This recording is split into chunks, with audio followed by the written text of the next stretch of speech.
deep insight there. I think most of us are here because we want some insight into the truth and the meaning of life. I think we have a quote up on the screen. We don't. I want to just read this quote before we introduce our guest. Peter, there it is. That's a great quote. Isn't that a great quote? Listen to this. Peter Kreeft says, God invents truth of the universe as his art. Man discovers it as his science. Human science is the indirect reading of the divine mind.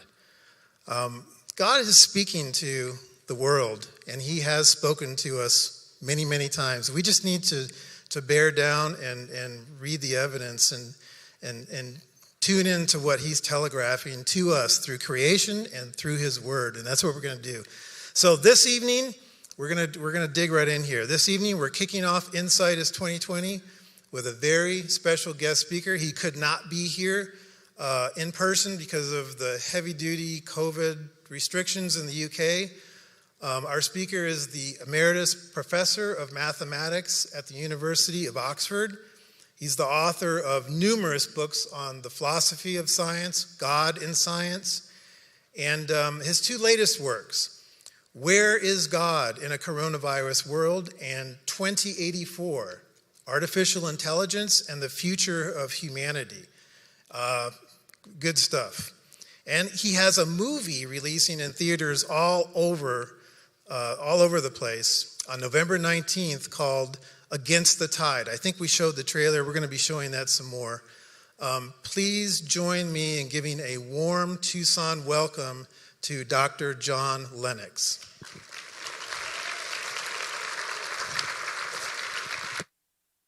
Welcome, Dr. Lennox, to our Insight is 2020 Apologetics Conference here in Tucson, Arizona. In these days of COVID, it's strange times indeed, and glad you're able to kind of join us here on the media landscape, I guess, of Zoom. Everybody's doing Zoom now. Just a couple of real quick questions. You've worked on a book recently, 2084, Artificial Intelligence and the Future of Humanity. Can you speak for a minute to that book? Yes, I can, because there's a lot of interest in artificial intelligence in the world today.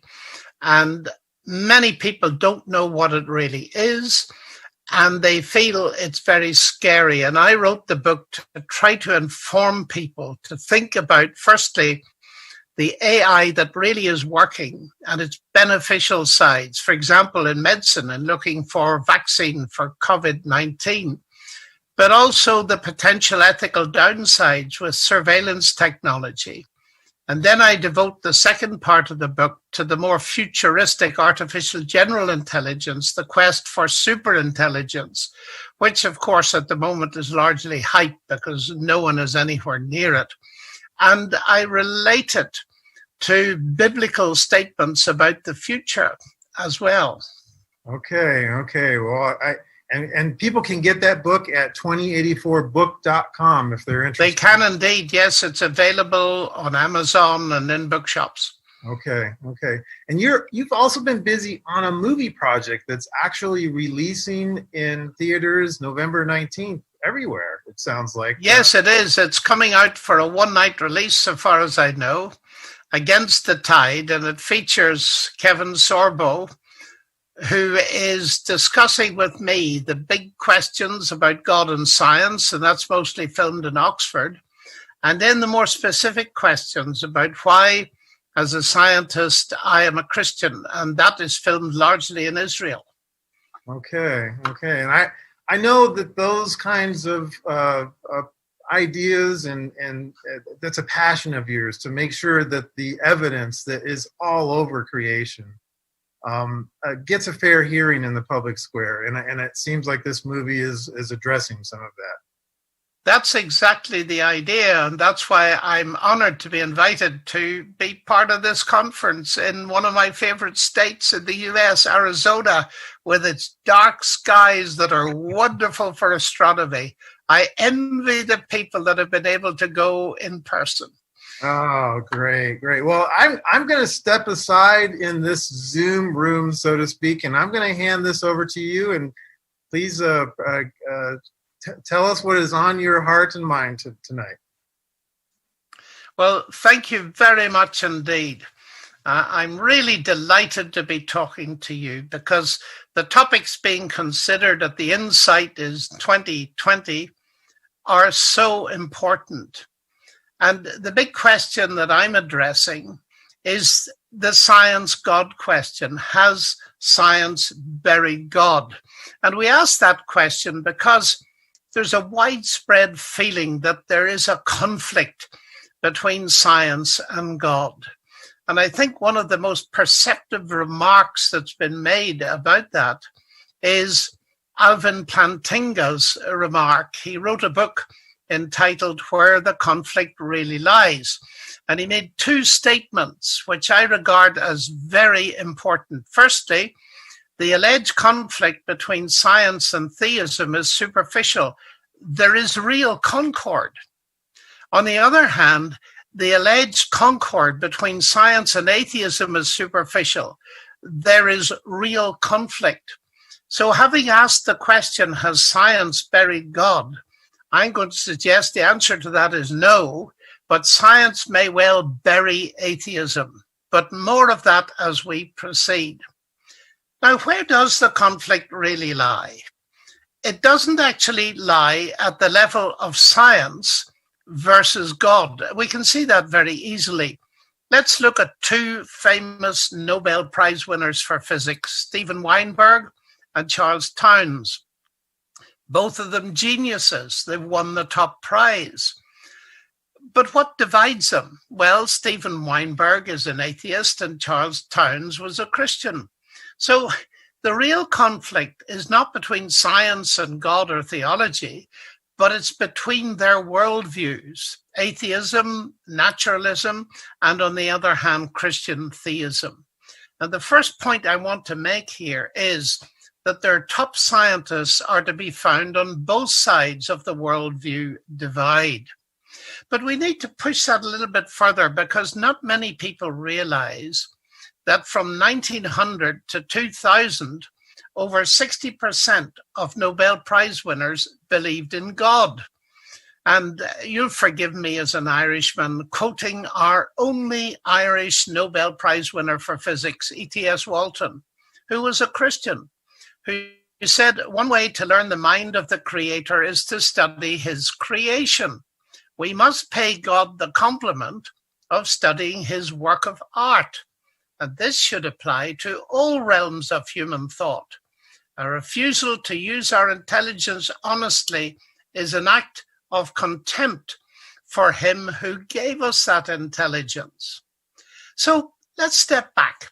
And we're going to ask the question, what drove the rise of modern science? It's associated, of course, with names like Galileo, Kepler, Newton, Euler, Clerk Maxwell, and many others.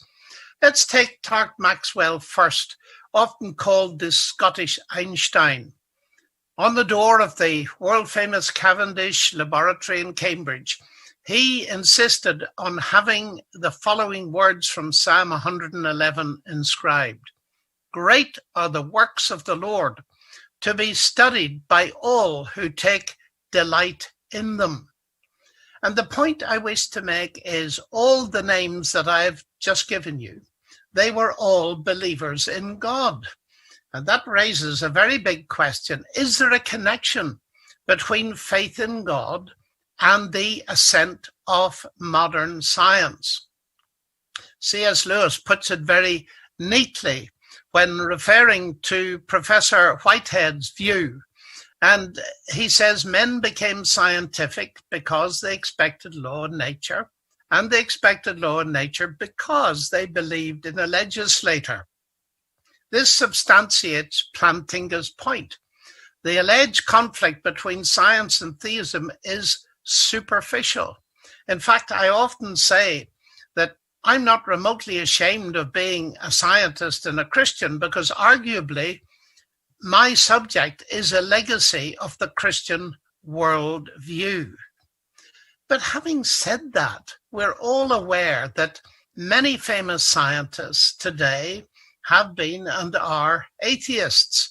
Perhaps the most famous is the late Stephen Hawking. So that presents us with a very interesting question. Newton was a theist, Hawking an atheist. They both study gravity. In fact, from Newton, we have the law of gravity. And my question is this: how did we get from Newton's theism to Hawking's atheism? Is it just that science has advanced so far that it has got rid of God? I don't think so at all. I want to suggest that we get from Newton to Hawking on the basis of three things. Firstly, false logic. Secondly, false ideas about the nature of God. And thirdly, false ideas about the nature of scientific explanation. Now, in a very famous book, The Grand Design, Stephen Hawking and his co-author Leonard Mlodinow start off with a series of fascinating questions that we ask. Why is there something rather than nothing? Did the universe need a creator? Why do we exist? How can we understand the world in which we find ourselves? How does the universe behave? What is the nature of reality? Where did all this come from? Why this particular set of laws and not some other? And when I first opened this book, I thought this is going to be fascinating to hear one of the world's leading cosmologists discuss these questions. But the shock came very rapidly, because they now say, traditionally, these are questions for philosophy, but philosophy is dead. It is not kept up with modern developments in science, particularly in physics. As a result, scientists have become the bearers of the torch of discovery in our quest for knowledge. Well, I found that utterly staggering, because when you read the rest of the book, it's actually about the philosophy of science. And if philosophy is dead, then he shouldn't have had anything more to say. But this is an example of what we call scientism. Scientists have become the bearers of the torch of discovery. This idea that science is the only way to truth, which Hawking held and many others like Richard Dawkins hold as well.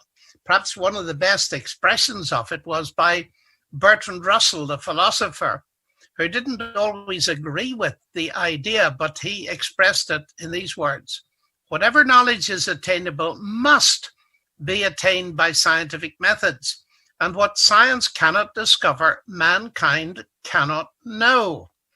Now, Russell was a famous logician, but his logic departed him at this point. Because, you see, where does that statement come from? Is it a statement of science? Clearly not. Well, then, if it's true, it is false. Perhaps that's too much logic for this time of the day, but it is logically incoherent. Now, Stephen Hawking was, for many years, not clear about his atheism. But in an interview, he said, one cannot prove that God doesn't exist, but science makes God unnecessary. The laws of physics can explain the universe without the need for a creator. And here we come across a very common concept these days. The idea that, well, we can't get rid of God exactly, but God is not unnecessary. That's not necessary. That's what science has done. And Hawking goes on in the same vein. Spontaneous creation is the reason there is something rather than nothing, why the universe exists, why we exist. It's not necessary to invoke God to light the blue touch paper and set the universe going. And again, and this is a very important statement that we're going to look at carefully, he says, because there is a law like gravity, the universe can and will create itself from nothing. Now let's think about that, because this is a central statement in his whole book. Because there's a law like gravity, because there is something, the universe can and will create itself from nothing. But neither gravity nor a law of gravity is nothing. And so there's a flat contradiction just on the surface of his statement. But because there's a law like gravity, he doesn't say that gravity exists, although I'm sure he means that. But is the suggestion that laws like gravity are somehow creative? Well, many people think that. The famous Paul Davis, who actually lives in Arizona and whom I know and enjoy his books very much, says there's no need, here's the unnecessary God again, there's no need to invoke anything supernatural in the origins of the universe or of life. I have never liked the idea of divine tinkering. For me, it is much more inspiring to believe that a set of mathematical laws can be so clever as to bring all these things into existence. But of course, a moment's thought would show you that laws, they don't bring anything into existence. Newton's laws of motion never moved a billiard ball in the history of the universe. They describe the motion, but they don't cause it. But there's worse to come. The idea of the universe creating itself, according to Hawking.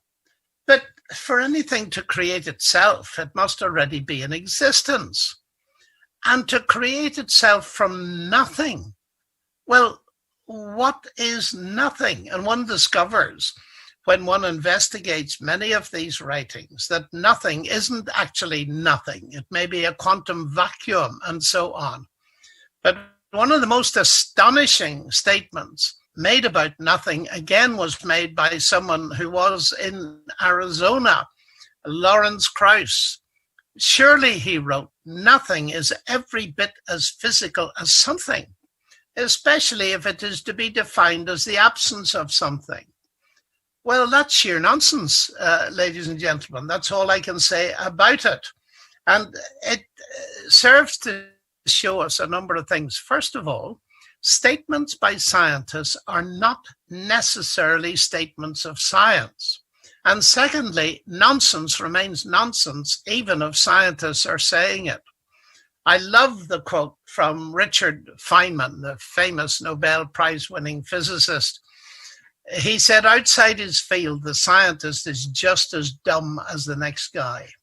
Well, that's important to remember. It's important to remember as you're listening to me, because I'm going out of my field in this lecture, and I'm very aware of that. And that is why I check with the experts in the fields I'm going into. So let's step back from this. This idea that the universe creates itself from nothing is sheer nonsense. And it means that Hawking has not answered the question that he sets out to answer. Why is there something rather than nothing? Let me put to you the biblical view. First of all, the Bible claims that the universe is not made from anything physical, but it's not made from nothing. The universe is created and upheld by God, who's not nothing, but who is spirit. God is not material. And if we reflect on this, we've reached a very interesting situation in the 21st century, where the choice that people like Hawking are putting before college students and professors indeed, the choice is between God or nothing. It is a completely false choice, as we shall see. So we've been looking very briefly at scientism, the idea that science can explain everything. Now we must look at the fact that science is actually limited. Lord Winston, a very famous British scientist, says science is not about certainty. It's about probability. It's not about absolutes. We scientists give the impression that science is about the truth. It's not. It's about what is most likely. Now, the danger of scientism, science is the only way to truth, that people begin to think that science is coextensive with rationality. No, it isn't. There are many rational disciplines like history, like theology, philosophy, linguistics, literature, and so on, that are not part of the natural sciences. So let's listen to the same words of another Nobel Prize winner, Sir Peter Medawar. He wrote this: that there is indeed a limit upon science is made very likely by the existence of questions that science cannot answer, and that no conceivable advance of science would empower it to answer. These are the ultimate questions that children ask, the ultimate questions of Karl Popper, such questions as how did everything begin? What are we all here for? What is the point of living? And Medawar pointed out it was to literature and philosophy and so on that we had to turn for answers to those questions. Science is powerful, but it's powerful because it can only answer a limited range of questions. There are certainly things that science cannot explain. It cannot explain mathematics and logic. It cannot explain values and ethical beliefs, nor can it explain aesthetic experience. And indeed, when you think about it, it cannot explain meaning and purpose. Indeed, it cannot explain itself. So what is the answer to the question? Why is there something rather than nothing? Well, one answer was given by another Nobel Prize winner, ARNO. PENZIAS. Astronomy leads us to a unique event, he wrote. A universe which was created out of nothing, one with a very delicate balance, needed to provide exactly the right conditions required to permit life, and one which has an underlying, one might say, supernatural plan. So we've had a brief look at the false logic, but the next thing we come to is the false ideas about God. When I was young, which is now a long time ago, and I mentioned God in public, people knew instinctively that I was talking about the eternal God as revealed in the biblical worldview. But that's not true anymore. So often God is thought of, like the Greek god of lightning, as a god of the gaps. Crudely put, I can't explain it, therefore God did it. And many people, like Hawking and others, think that those of us who are believers in God are people who use the idea of God as a stopgap. We can't understand something, so we postulate a God who did it. We can't understand lightning, or we're afraid of it, so we say God did it. And then we go to a university class in physics, and that God disappears, and science takes its place.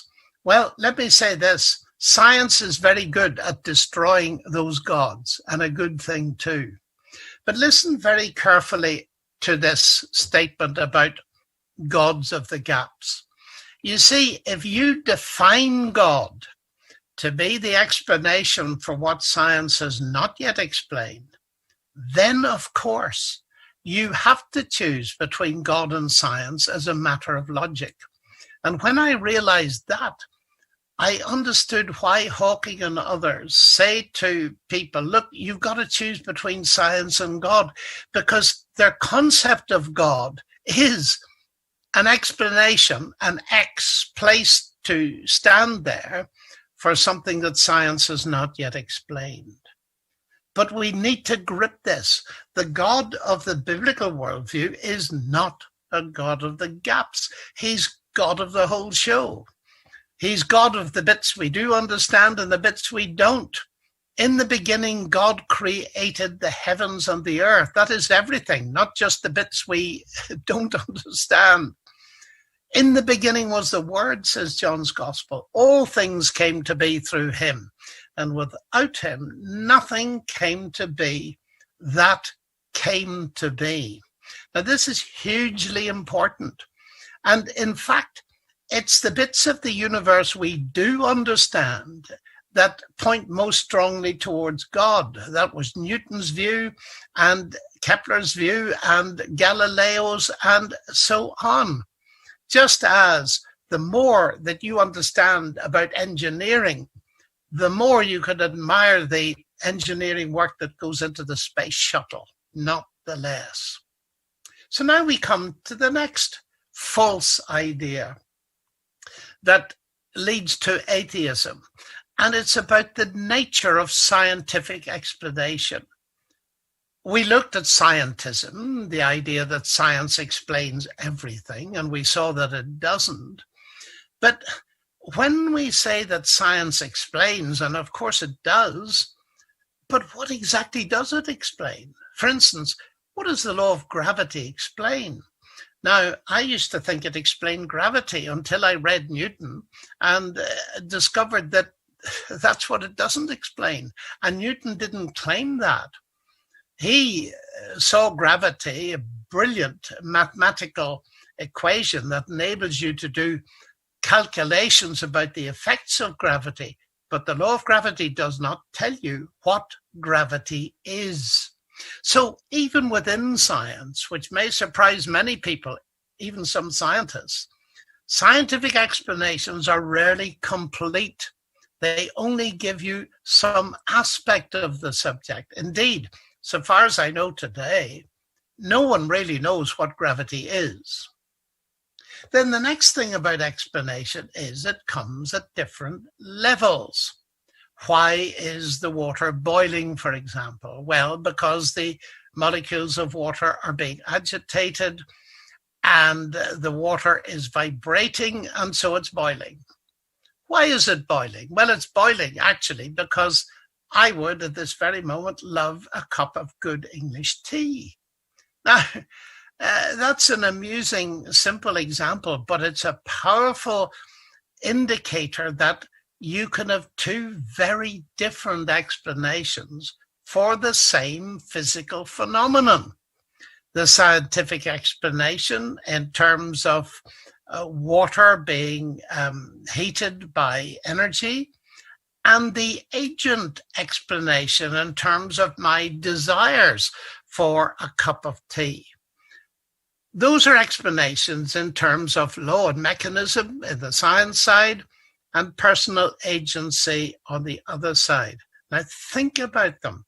Notice that both of these explanations are necessary for a full description. Secondly, they complement each other. They do not conflict or compete. And then, slightly ironically, the personal explanation is generally more important than the scientific. Inside the laboratory, talking about the nature of heat is important, but outside it, people have been enjoying drinking tea for thousands of years before they knew anything about the transfer of heat. So let's get this straight, that as we look at the universe itself, God and science are not competing or conflicting explanations. Let me put it this way. Newton's law of gravitation no more competes with God as an explanation of the universe than the law of internal combustion competes with Henry Ford as an explanation of the motor car. And I think that if we grasped these different kinds of non-conflicting explanatory levels, it would take a great deal of heat out of the notion that God and science are in conflict. But now there's another very interesting aspect of explanation that we need to consider. And that is the widespread idea that explanation always goes from the simple to the complex. We explain water in terms of hydrogen, oxygen, and so on. And Richard Dawkins seizes on this, and he says using God as an explanation is absurd, since God is by definition more complex than the thing you are explaining. Well, that sounds very impressive until you apply it to Richard Dawkins himself. And I would want to say using Richard Dawkins' mind as an explanation for his book, The God Delusion, is absurd, since his mind is more complex than the thing you are explaining. You see, it is nonsensical, but we need to see why there are areas where explanation doesn't go from the simple to the complex. And they are mainly areas that involve meaningful language. Language challenges this kind of ontological reduction, this kind of statement that this picture is nothing but molecules of paint and canvas. Think of the menu: mushroom soup, roast chicken, peaches, and ice cream. And I've challenged many leading scientists looking at a menu when they tell me they're reductionists and everything can be explained in terms of physics and chemistry. I say, look at the third line there: roast chicken, R-O-A-S-T, 5 letters. Yes, they say roast chicken. But I say, how do you know that? And they say, well, I've learned English. So this is meaningful. And you're a reductionist, yes? You think all of this can be explained in terms of physics and chemistry? Yes. Okay, tell me, explain the way in which those signs, those marks, R-O-A-S-T, carry the meaning of roast. And give me your explanation in the terms of the physics and chemistry of the paper and ink. And it is very interesting watching people trying to wrestle with this. And I remember asking one very famous biochemist, and he said nothing for a while, and his wife sitting beside him said, get out of that if you can. But he didn't. He said something quite remarkably honest. He said, you know, for 40 years, I've gone into my laboratory in the university thinking that could be done, but I see it cannot.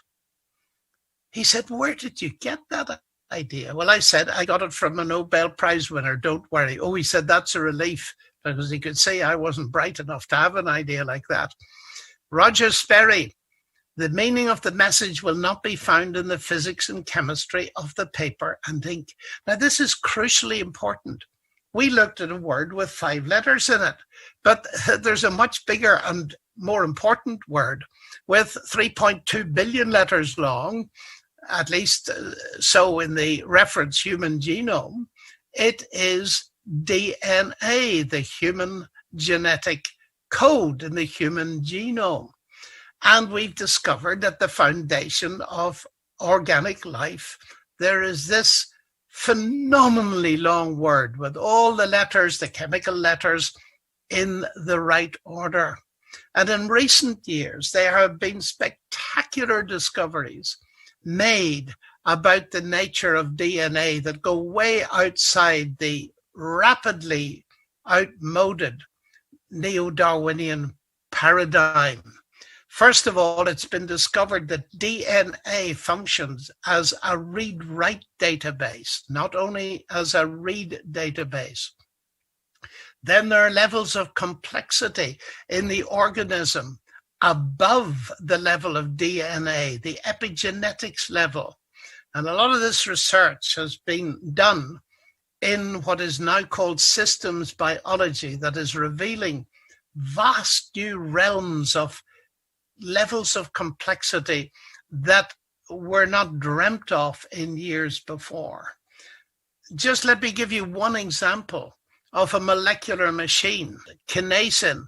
It transports materials in the cell, and it walks hand over hand along microtubules. It is utterly, unbelievably sophisticated.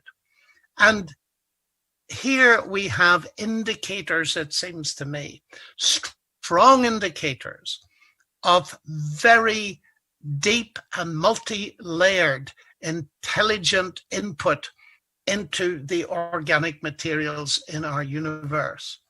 Now, one of the pioneers of systems biology is a colleague in the University of Oxford, Dennis Noble, and he makes this comment on reductionism. He says, look, suppose we really succeeded in reducing rational behavior to molecular and cellular causation.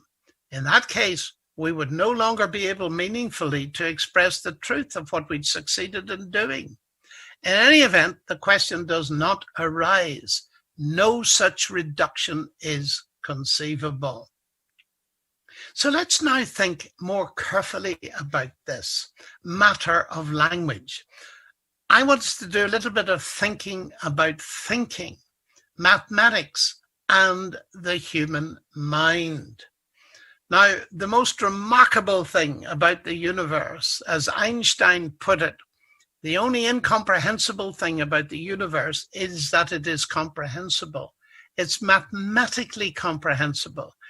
We find that the language of mathematics, which is deep and sophisticated, is a wonderful way of grasping some of the most profound and counterintuitive facts about our universe.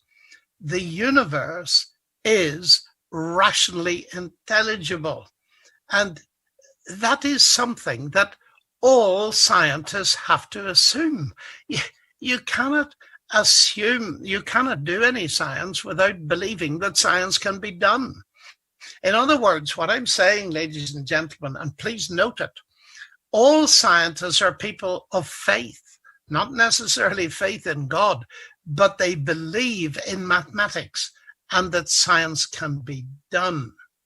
Now, what is the basis for that faith? I share it with many atheist scientists, but our bases are very different. You see, the biblical revelation tells me that God has created a word-based universe. And God said, "Let there be light." And God said. That sequence of speech acts is summed up at the beginning of the Gospel of John. In the beginning was the Word. All things came to be through him. That's an existence statement. In the beginning, the Word already was. The Word is eternal. The Word never came to be. But everything else came to be, and it came to be through the Word. Now, that's the exact opposite from the naturalistic worldview. There, mass, energy, or even nothing are primary, and mind is derivative. In the biblical worldview, it's the precise opposite. Mind is primary, and things are derivative. But now, let me go back to my question. Why should I trust my mind to do science? Darwin had a problem with this, which surprises many people. He said, "With me, the horrid doubt always arises whether the convictions of man's mind, which have been developed from the mind of the lower animals, are of any value or at all trustworthy." Now, this is absolutely fascinating because Darwin felt somehow that by reducing the human mind to the human brain, to physiology, and then to physics and chemistry, somehow meaning was getting lost. And it is. And what is fascinating is that that idea, which is taken up by C.S. Lewis in the 1940s, Alvin Plantinga, and most recently by the atheist philosopher Thomas Nagel, it is fascinating. Just read the title of Nagel's book, Mind and Cosmos, Why the Neo-Darwinian View of the World is Almost Certainly False. I was amazed to see that title. I'm just surprised that the publisher put it there. But listen to what Nagel says. He says, if the mental is not itself merely physical, it cannot be fully explained by physical science. Evolutionary naturalism, listen, implies that we shouldn't take any of our convictions seriously, including the scientific world picture on which evolutionary naturalism itself depends. What am I saying? That science, the fact we can do science, is revealing a deep flaw in atheism, because atheism, as we've just seen, ultimately undermines the validity of the rationality that we need not only for science, but to do any thinking whatsoever. Now, this is profoundly important to my mind, and it shows me that by far and away, the biblical explanation for the origin and maintenance of the universe has real explanatory power where atheism doesn't have it. Let's sum it up in those resounding words. In the beginning was the Word, and the Word was God. In the beginning, God created the heavens and the earth. But on this question, has science buried God? People will often say, well, all this is quite impressive, but you're a Christian, and surely Christianity claims certain things that science surely has got rid of long ago. May well be that there's evidence in what we see in creation and the doing of mathematics that there's some kind of mind behind the universe, but surely science has buried Christianity, because at the heart of Christianity are miracles. And surely they're a step too far in a scientific age. Well, are they? I want to investigate this briefly, because not only is the claim that in the beginning was the Word, all things came to be through him. The staggering thing, just a few verses later, is that the Word came to be human and dwelt among us, and we beheld his glory. The central claim of Christianity is completely supernatural. It is that the Creator God came to be human. That is just incredible. And as evidence for it, as the main evidence for it, the early apostles cite the resurrection of Christ. C.S. Lewis says, the first fact in the history of Christendom is a number of people who say they have seen the resurrection. If they had died without making anyone else believe this gospel, no gospels would ever have been written. Pitched against that is Stephen Hawking in the book that we started with.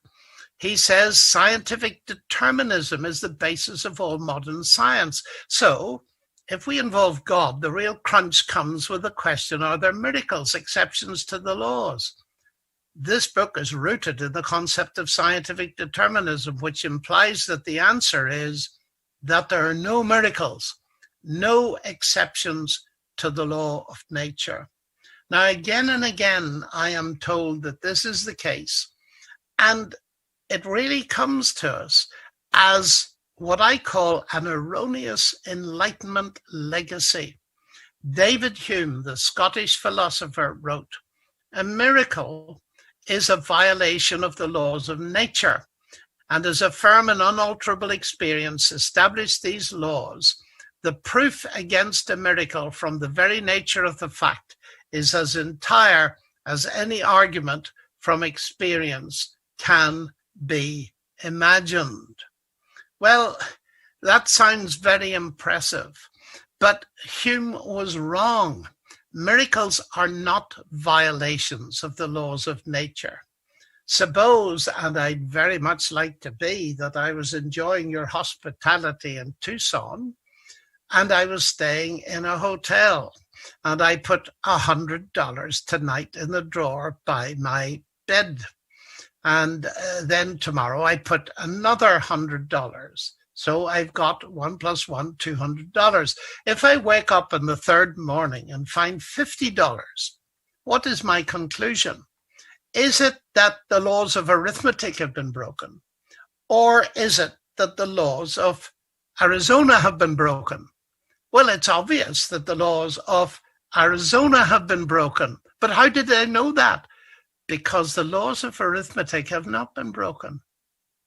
1 + 1 still equals 2. Now let's analyze this. It's a very simple illustration which I got, like I did many of my illustrations from C.S. Lewis. I made a mistake. I thought that the system of my drawer and bedroom was a closed system of cause and effect. I was wrong.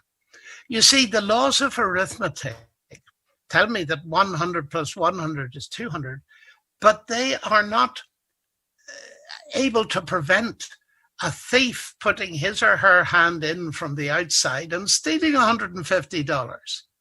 That's the crucial difference. That the laws of nature, what are they? They are our descriptions of what normally happens, but they can't prevent someone intervening in the situation. Now, let's be clear about this. You see, I do not claim as a Christian that Jesus rose from the dead by natural processes going on in the tomb at the time of the resurrection. No, I believe God intervened by his power and raised Jesus from the dead. What can science tell us? It can tell us that resurrections are very improbable. We know that. Now, here's the rub of all of this. You can only recognize a miracle like this if you know the corresponding law. David Hume was wrong again when he said, oh, it was very easy for people in those days to believe in miracles because they didn't know the laws of nature. That's nonsense. They knew them perfectly well. And that is why they recognized these unique events as supernatural events. They knew that dead people remained dead. They knew that people born blind didn't receive their sight. And so they knew, as well as we do, those rules and regulations to which nature works. And so they recognized that this was something utterly supernatural.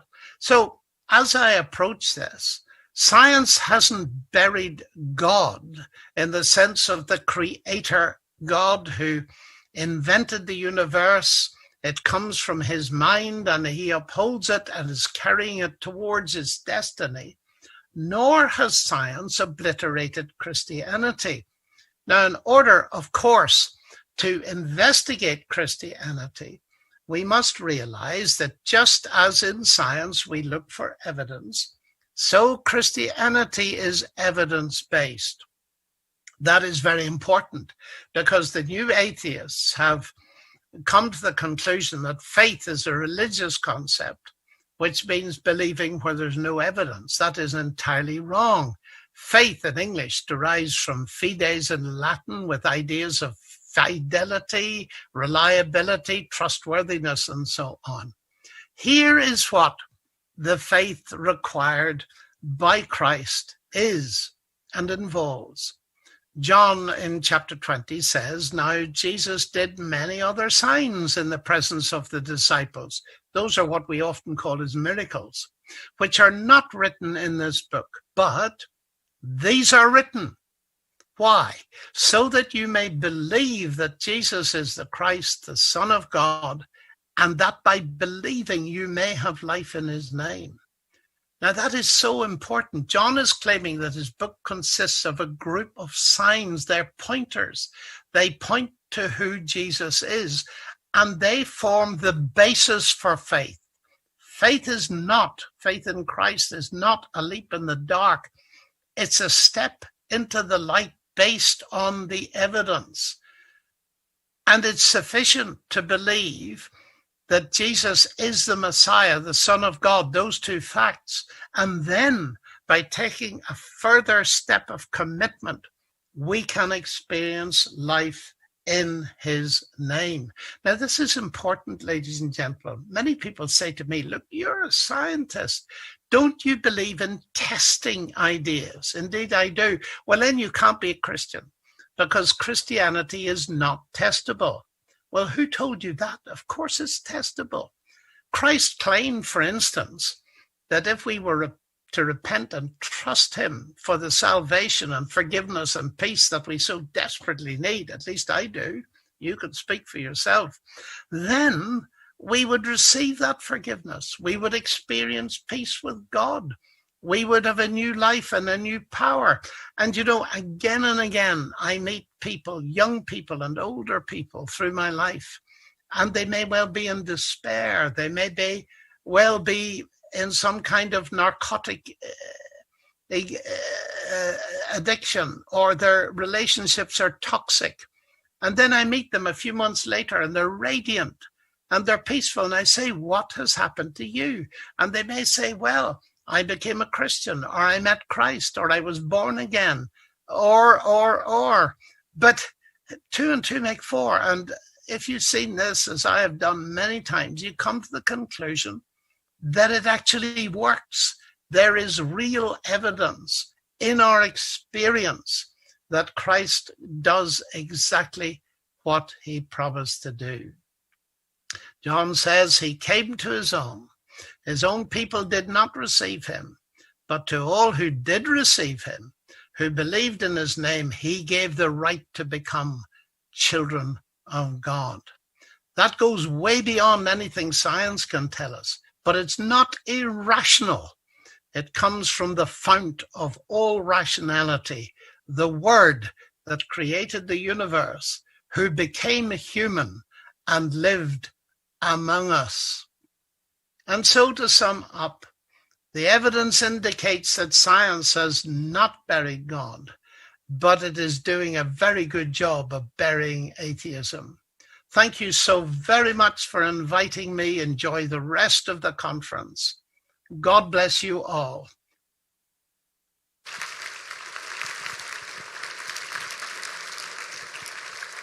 I'm not sure if Dr. Lennox is tuning in, but we do thank you very much for presenting to us even in your absence.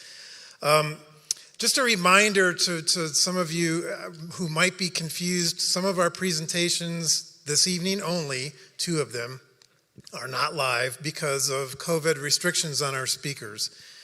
And so just in case you were confused about that, I think I had some questions about it. Just in a minute, primarily for our online, and again, welcome to those who are joining us on the live stream. We're going to be doing a video expose of the artifacts, displays that we have here. Go ahead and take a quick break if you want to. We're going to start this video in just a few seconds. Really glad that we're all able to join together. You can take a break.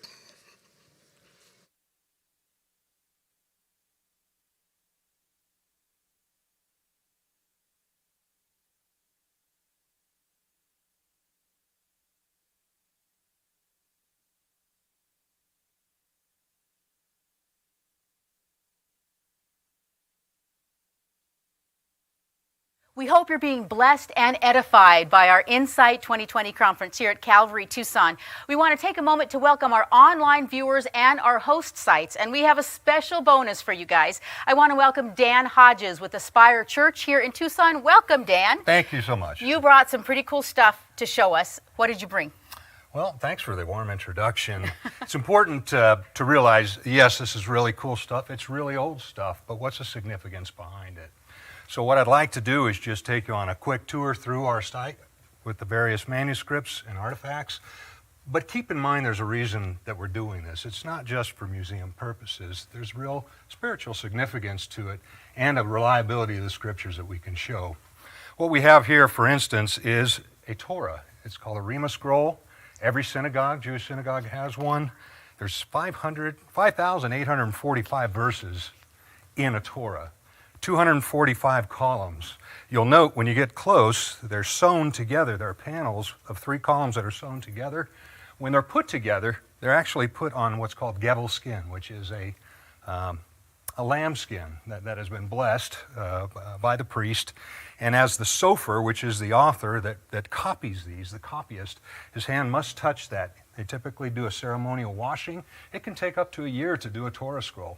In fact, as we walk along, you'll see this will roll out to more than 100 feet. We didn't have that much room here tonight, but there's plenty for you all to look and see what's pretty significant about this. In the case where a young man, a young Jewish boy becomes a man, which is your bar mitzvah, that is typically in the older history or the older rituals, they would actually do their own Torah scroll. And that would take up to a year under a sofer. And that was so they would have the law of God within their own family as they raise their family. That has been changed somewhat as time has gone on, but it's still very significant to know that these 5 books, which make up what they call the law or the Mosaic Law, are Genesis, Exodus, Leviticus, Numbers, and Deuteronomy in the Judeo-Christian scriptures. This has been preserved. This is from the late 1700s. It's been preserved this long, and just a real special scroll. Another Torah, they usually come in 2 volumes, you can see is called this Taj. Taj means crown, and the Tajes all came from Yemen. So they're not Ashkenazi, they were Sephardic Torahs. This has in it the Torah, but around it are notes over the last 1,000 years taken by scribes and rabbis. And they would make notes as to how to interpret that Torah. That one is one of the very few originals that we still have in the world today. A very significant book. As things became more Christianized, after the Babylonian captivity and the revival, they started making things on papyrus. And what we have here are several copies of papyri. This one is called the John Ryland Papyri. What's significant about that? Well, there was a collection at the British Museum where they excavated a dump in Egypt called Oxyrhynchus. And they put all these papyri in a box. And as they came back, one of the guys, John Ryland, happened to look at this and go, there's writing on the front and the back. Well, what do we know about that? Well, the scrolls you can see are only written on the front, not the back. But papyri, if they're written on the front and the back, means it came from a codex or a book. The very first books ever done were Christian documents. In fact, for a couple hundred years, the only books ever done were Christian documents. What's significant about this is he went, okay, that's cool. What's it say? And as he interpreted it, the oldest fragment we have, and this was dated about 114 to 125 AD, is that it would be a first or second edition copy of the original, the Gospel of John. And this fragment happens to come from what we call chapter 18. They weren't denominated in chapters and verses that far back, but what we would refer to as John 18, where Pilate is asking Jesus, when he's under trial, what is truth? I thought that was quite significant. Other papyri, we have the Chester Beatty papyri, we have the Bodmer papyri. Those are from complete Pauline epistles. And those are on display. For instance, in Dublin is the Chester Beatty Museum. You can go and see that original. As we move further right, these are some fragments from the Dead Sea Scrolls, the DSSs, or the Caves of Qumran. One thing I really wanted to pay attention to here, though, the Great Isaiah Scroll. This was the only scroll found in its near entirety in all of the Dead Sea Scrolls. There are 12 caves found. In fact, one was 2017 was the last one. But in 1947, this was discovered in the first cave at Qumran, so they call it 1Q Isaiah. What's significant about Isaiah? Well, other than it's the only intact scroll we have from the Dead Sea, it is also written about the 8th century BC by Isaiah, the son of Amoz, is what we're told in the first chapter. Okay, that's nice. What about that? Well, Isaiah was a prophet. Keep in mind, written 700 and some years before Christ. This copy of the Dead Sea Scroll, this is a copy, of course, of the Dead Sea Scroll. The original Great Isaiah found at the Dead Sea was dated about 125 to 150 years before Christ. So even the copy before Christ. And yet you'll find throughout here there are 25 prophecies that were fulfilled in the New Testament, 14 about the Messiah himself. Chapter 44 and 45 of Isaiah, it mentions Cyrus. It mentions by name a person named Cyrus who's going to send my people back from captivity, where they hadn't even gone yet, by the way. But you're going to go into captivity, and a man named Cyrus is going to let you come back and rebuild the temple, which will be destroyed in the meantime. 200 years later, King Cyrus is the one that actually released them to come back. That's quite significant as far as prophecies go. In Isaiah 40, John 1, when the religious leaders come to ask John the Baptist, who are you? Are you the Christ? And he said, no. Well, are you the prophet? No. Well, who are you? We need to give an account. And he said, I'm the voice of one crying in the wilderness, make straight the way for the Lord. That's out of Isaiah 40. In Isaiah 42, he comes up with a mysterious figure called the servant of the Lord. Some have said, well, that's Israel. That's the nation Israel. It's clear as pie. Well, it can't be. That's exegetically impossible because it says that this servant of the Lord is going to bring his people back from captivity. So you can't be the nation that brings itself back. So point is, the servant of the Lord is mentioned then from Isaiah 42 clear on up for another 10, 12 chapters. And the New Testament authors tell us that's Jesus. In fact, If you recall in Acts of the Apostles, when Philip meets the Ethiopian eunuch and he reads from Isaiah and he said, "Do you really understand what you're reading?" And the guy said, "How can I? Somebody's going to explain it to me." He said, "Well, okay." And it says in Acts that he sat down with him and went through the prophet Isaiah and explained him and showed him that it was Christ, it was Jesus that had happened to. As you go on further in the significance of Isaiah, let's just say if you were Jesus Christ and you preached your very first sermon of your whole life, where would it be from? In this case, Isaiah 61. If you recall, Jesus shows up at a synagogue. The guy hands him the scroll of Isaiah, just like this. He unrolls it and he reads from Isaiah 61. I am here, I'm taking care of the poor. I'm sight to the blind. This is who I am. And he sits down and he says, today, this was fulfilled in your presence. Jesus spoke his first sermon from that. And I'll go to this last scroll just so you know. It's called the Esther Scroll. Now, this is not a Dead Sea Scroll. This is called an illuminated megillat, which means the illuminated scroll. It's beautiful. If you show up, you can see a figurine drawn of Esther. Over here, her uncle Haman.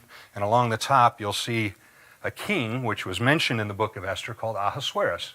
Now, if you've ever seen the movie 300, where Xerxes, the Persian king, comes and just about gets his hind end handed to him at the Thermopylae Gap by the Spartans, but he prevails, but just barely, takes huge losses.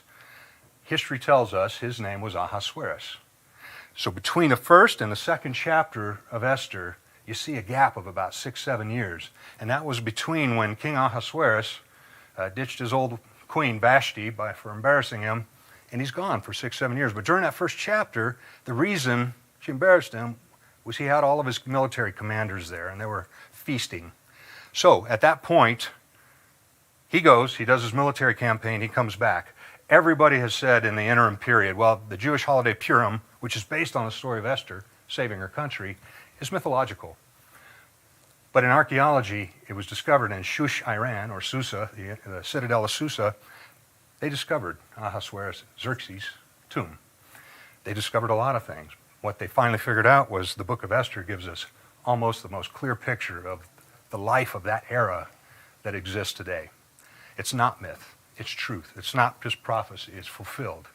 And that's why we have these things here today, and thank you so much for having me. Dan Hodges, thank you so much with Aspire Church here in Tucson. Not only does this stuff really just confirm our faith that God's Word is alive and active, it just gets me excited to go read my Bible. So this is so cool. Thank you so much. Enjoy the rest of Insight 2020. You bet. All right, we can go ahead and grab our seats. You guys are going to have to buckle up for this, I guess. Most of you are aware that one of our guests that we invited, Stephen Myers, was not able to join us, and he really wanted to be here. I think we have a video coming up of him in a little while, sharing a few things with us. But we have someone who has agreed to step in his place. Our guest coming up right now is Douglas Axe. He's the Maxwell Professor of Molecular Biology at Biola University, founding director of Biologic Institute, a scientific research organization partnered with the Discovery Institute in Seattle, and the founding editor of the peer-reviewed science journal Biocomplexity. He's the author of the award-winning book Undeniable: How Biology Confirms Our Intuition That Life is Designed, and co-authored with Jay Richards and William Briggs of the newly released book, The Price of Pandemic: How the Tyranny of Experts Turned a Pandemic into a Catastrophe. So would you please welcome with me our guest coming up right now, Douglas Axe.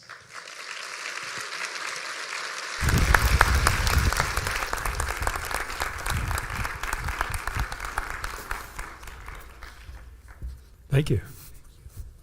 Yeah, so Steve phoned me 10 days ago and said, I can't make it to this conference in Tucson. Would you be willing to step in for me? And I said, will there be actual live people there? And he said, yes, there will be. And I said, I don't believe you. Will there be live people? And I asked the organizer, I asked Dan the same thing on the phone, will there be actual people there? And he said, there will be actual people there. And I said, I'm there. So my wife and I are very pleased to have made our first trip to Tucson. And we love the place. Yeah. You know, a couple of exciting things happened, a couple of firsts for us this morning, in fact.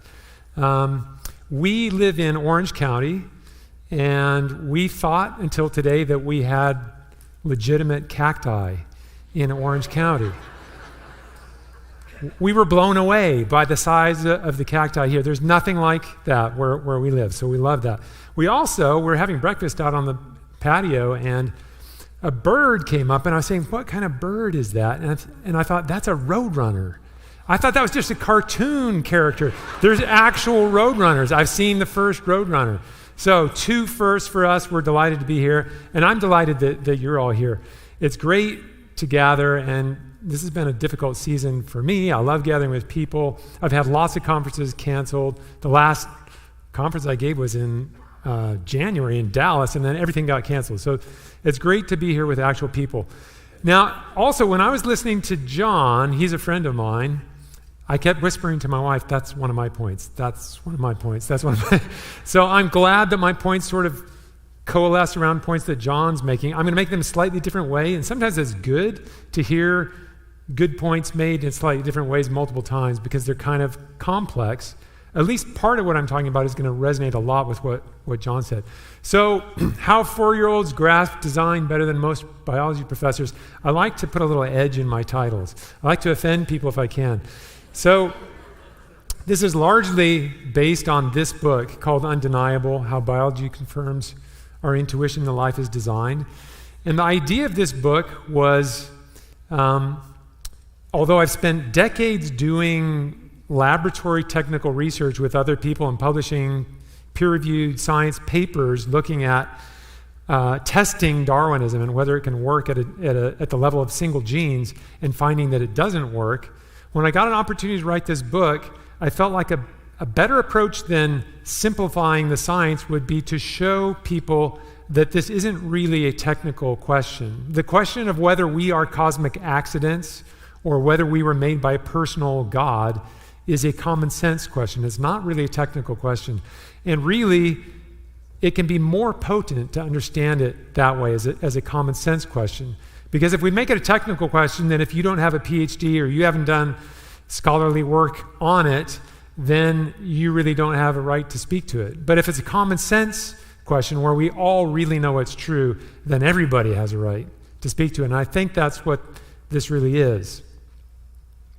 There are other questions, deep questions. Sir Peter Medawar was quoted by John Lennox as saying that children ask some of the deepest questions, and here's one of them, the question of existence.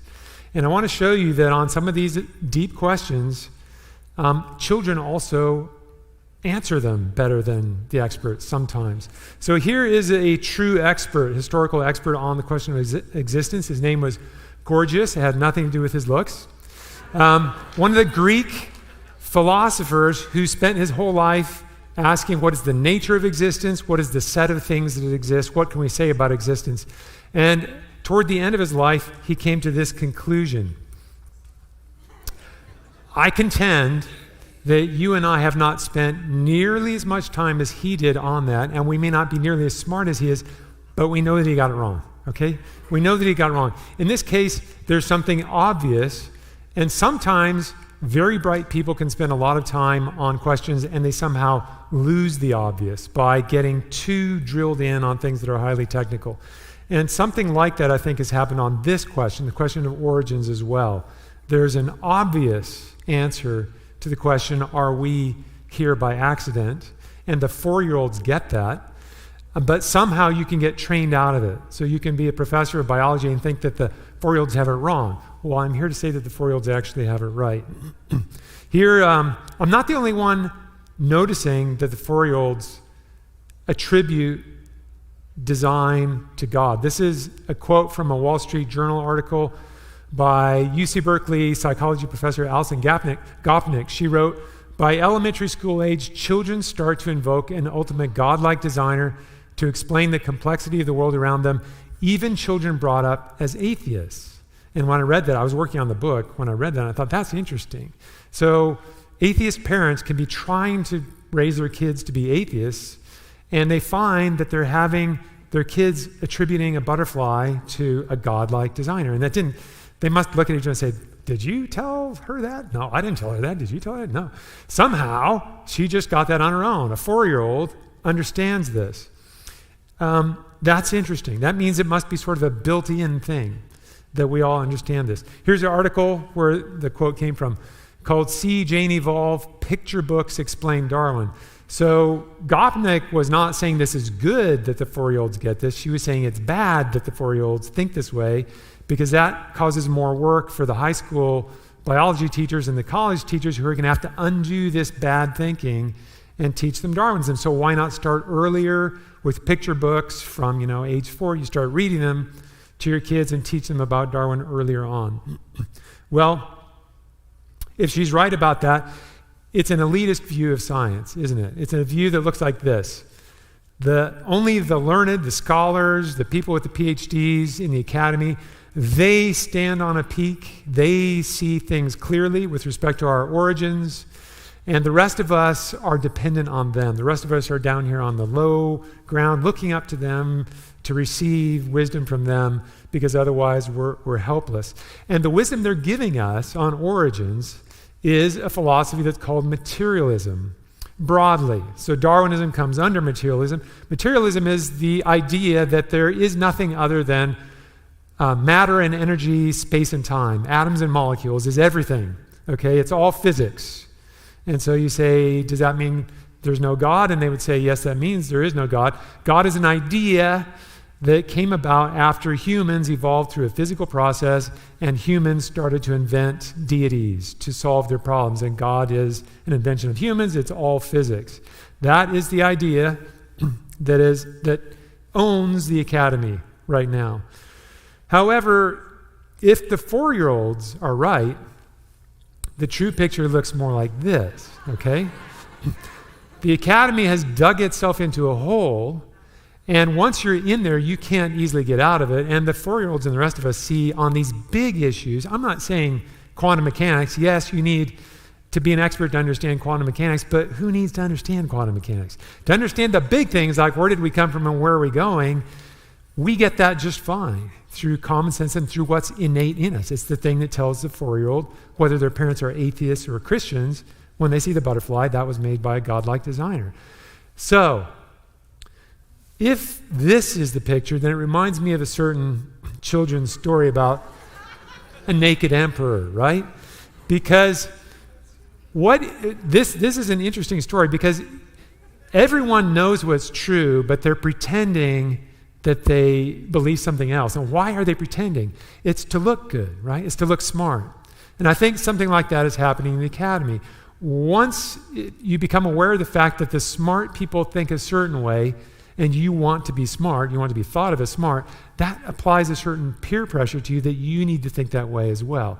And that's very much going on in the academy. I'm going to give just a brief plug for this new book that I've just co-authored with William Briggs and Jay Richards.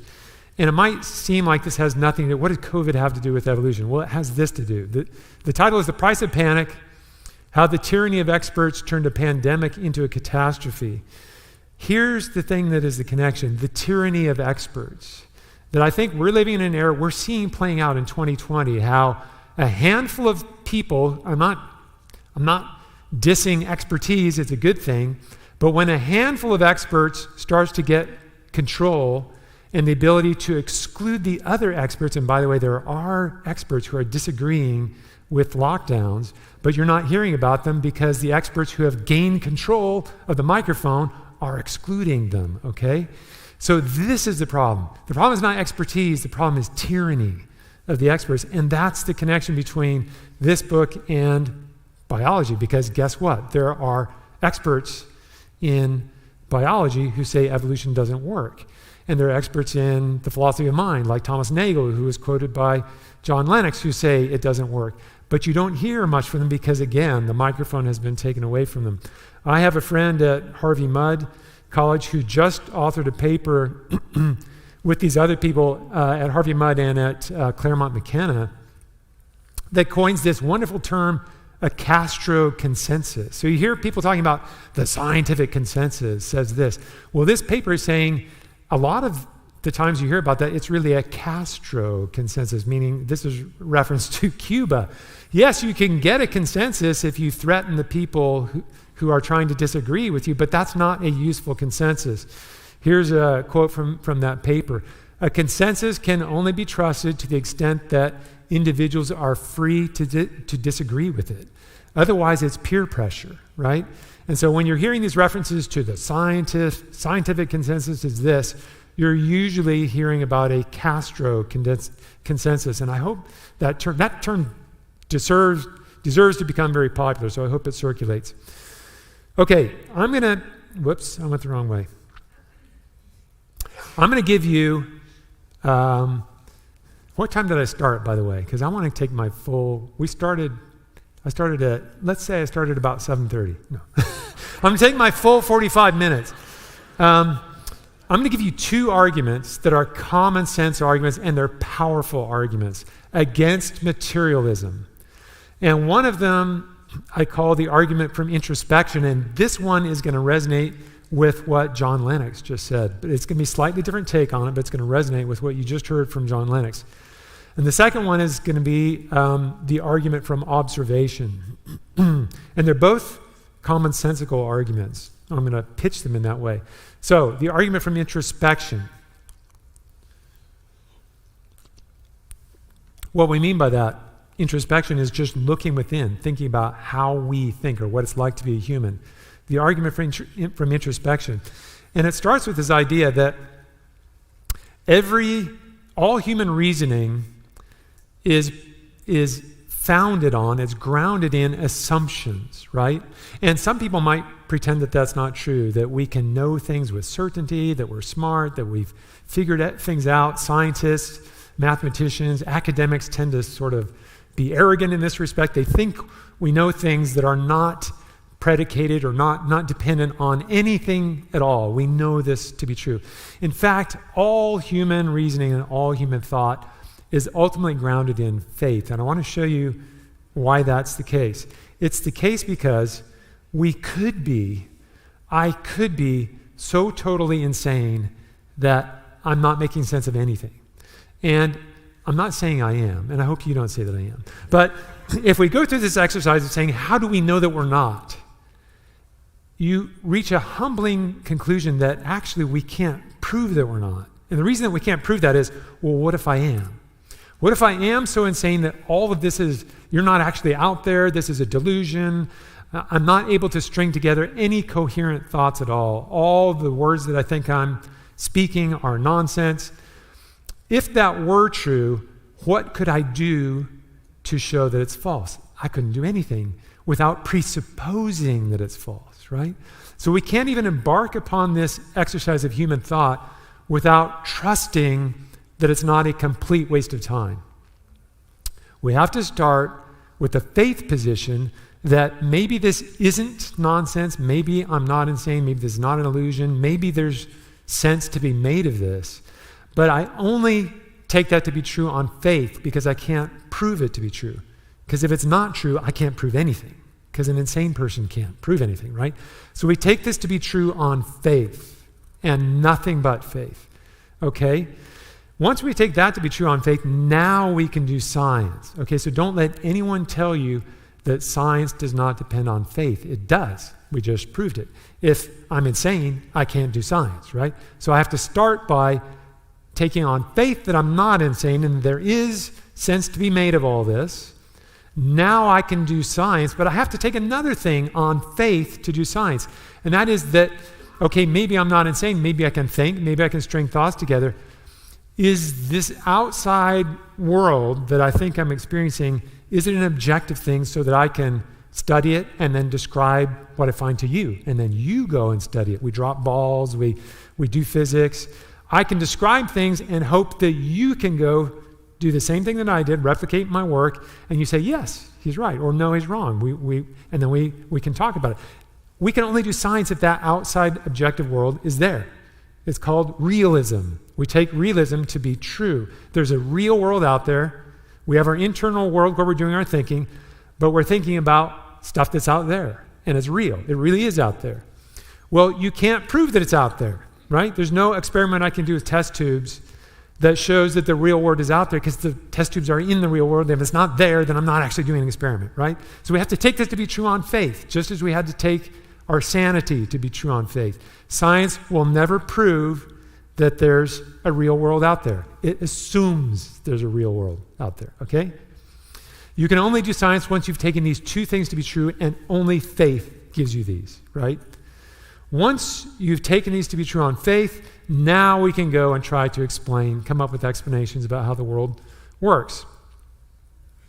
Well, here's an interesting thing.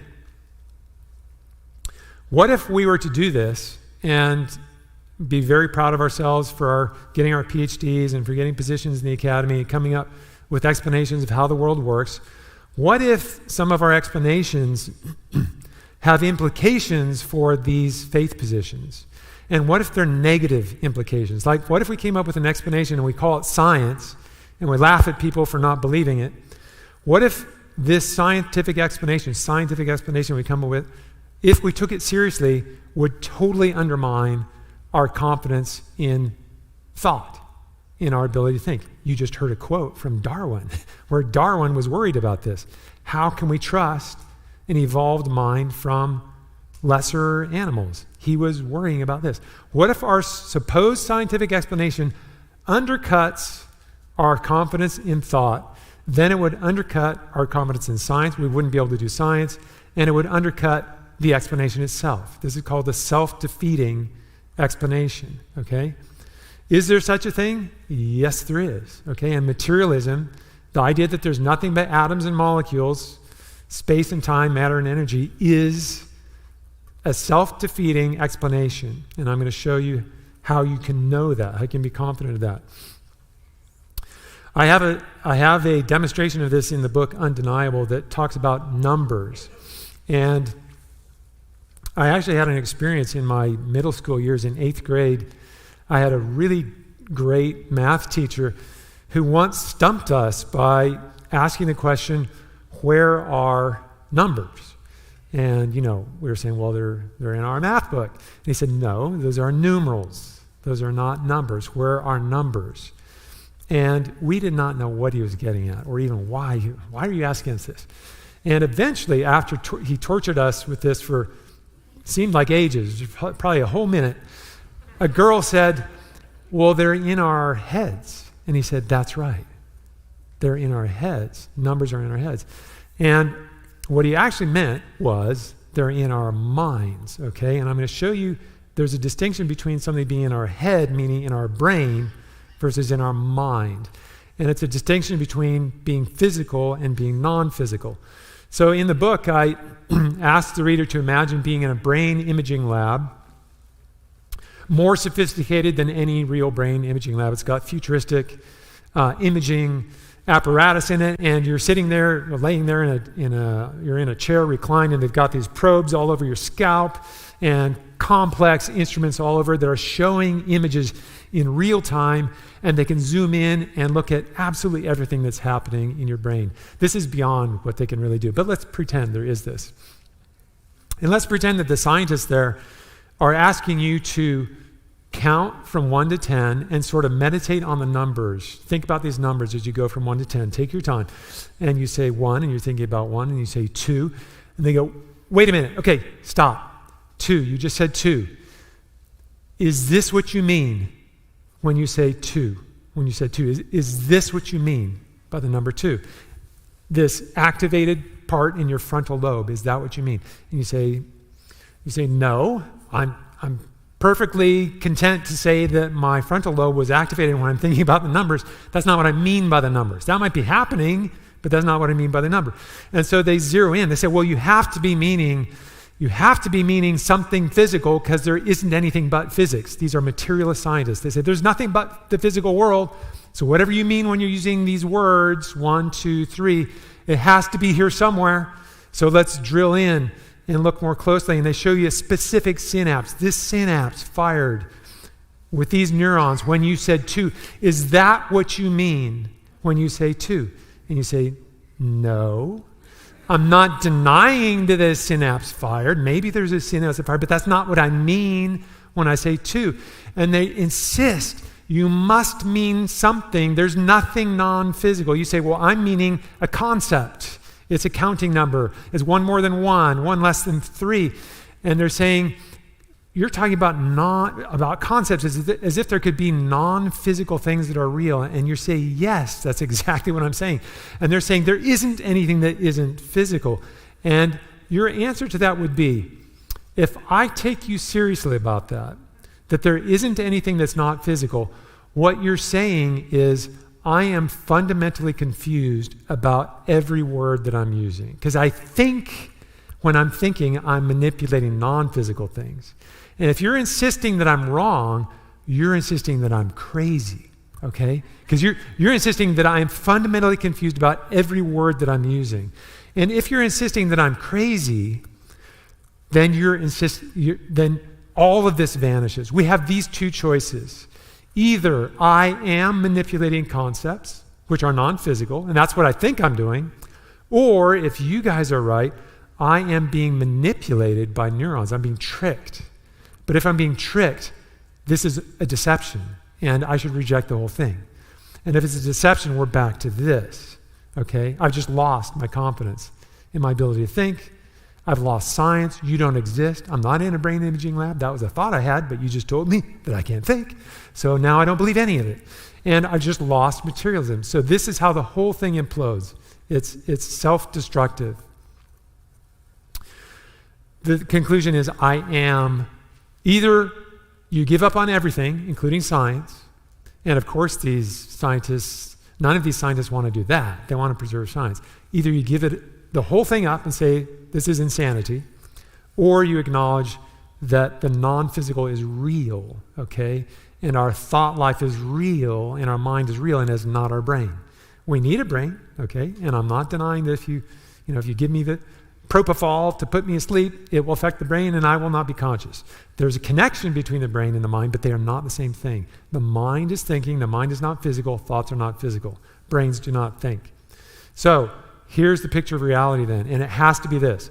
There is a mental realm, and there is a material realm. We're not denying the material. Our brain is material, but it cannot be doing the thinking. We lose everything if you say that the brain is thinking. If you say that thought is physical, you say that we are so confused that we don't even know if brains exist. The mental realm is where the thinking is occurring. The physical realm is where your brain is. And we are complex creatures that have both a physical body and a non-physical soul, spirit, self, mind.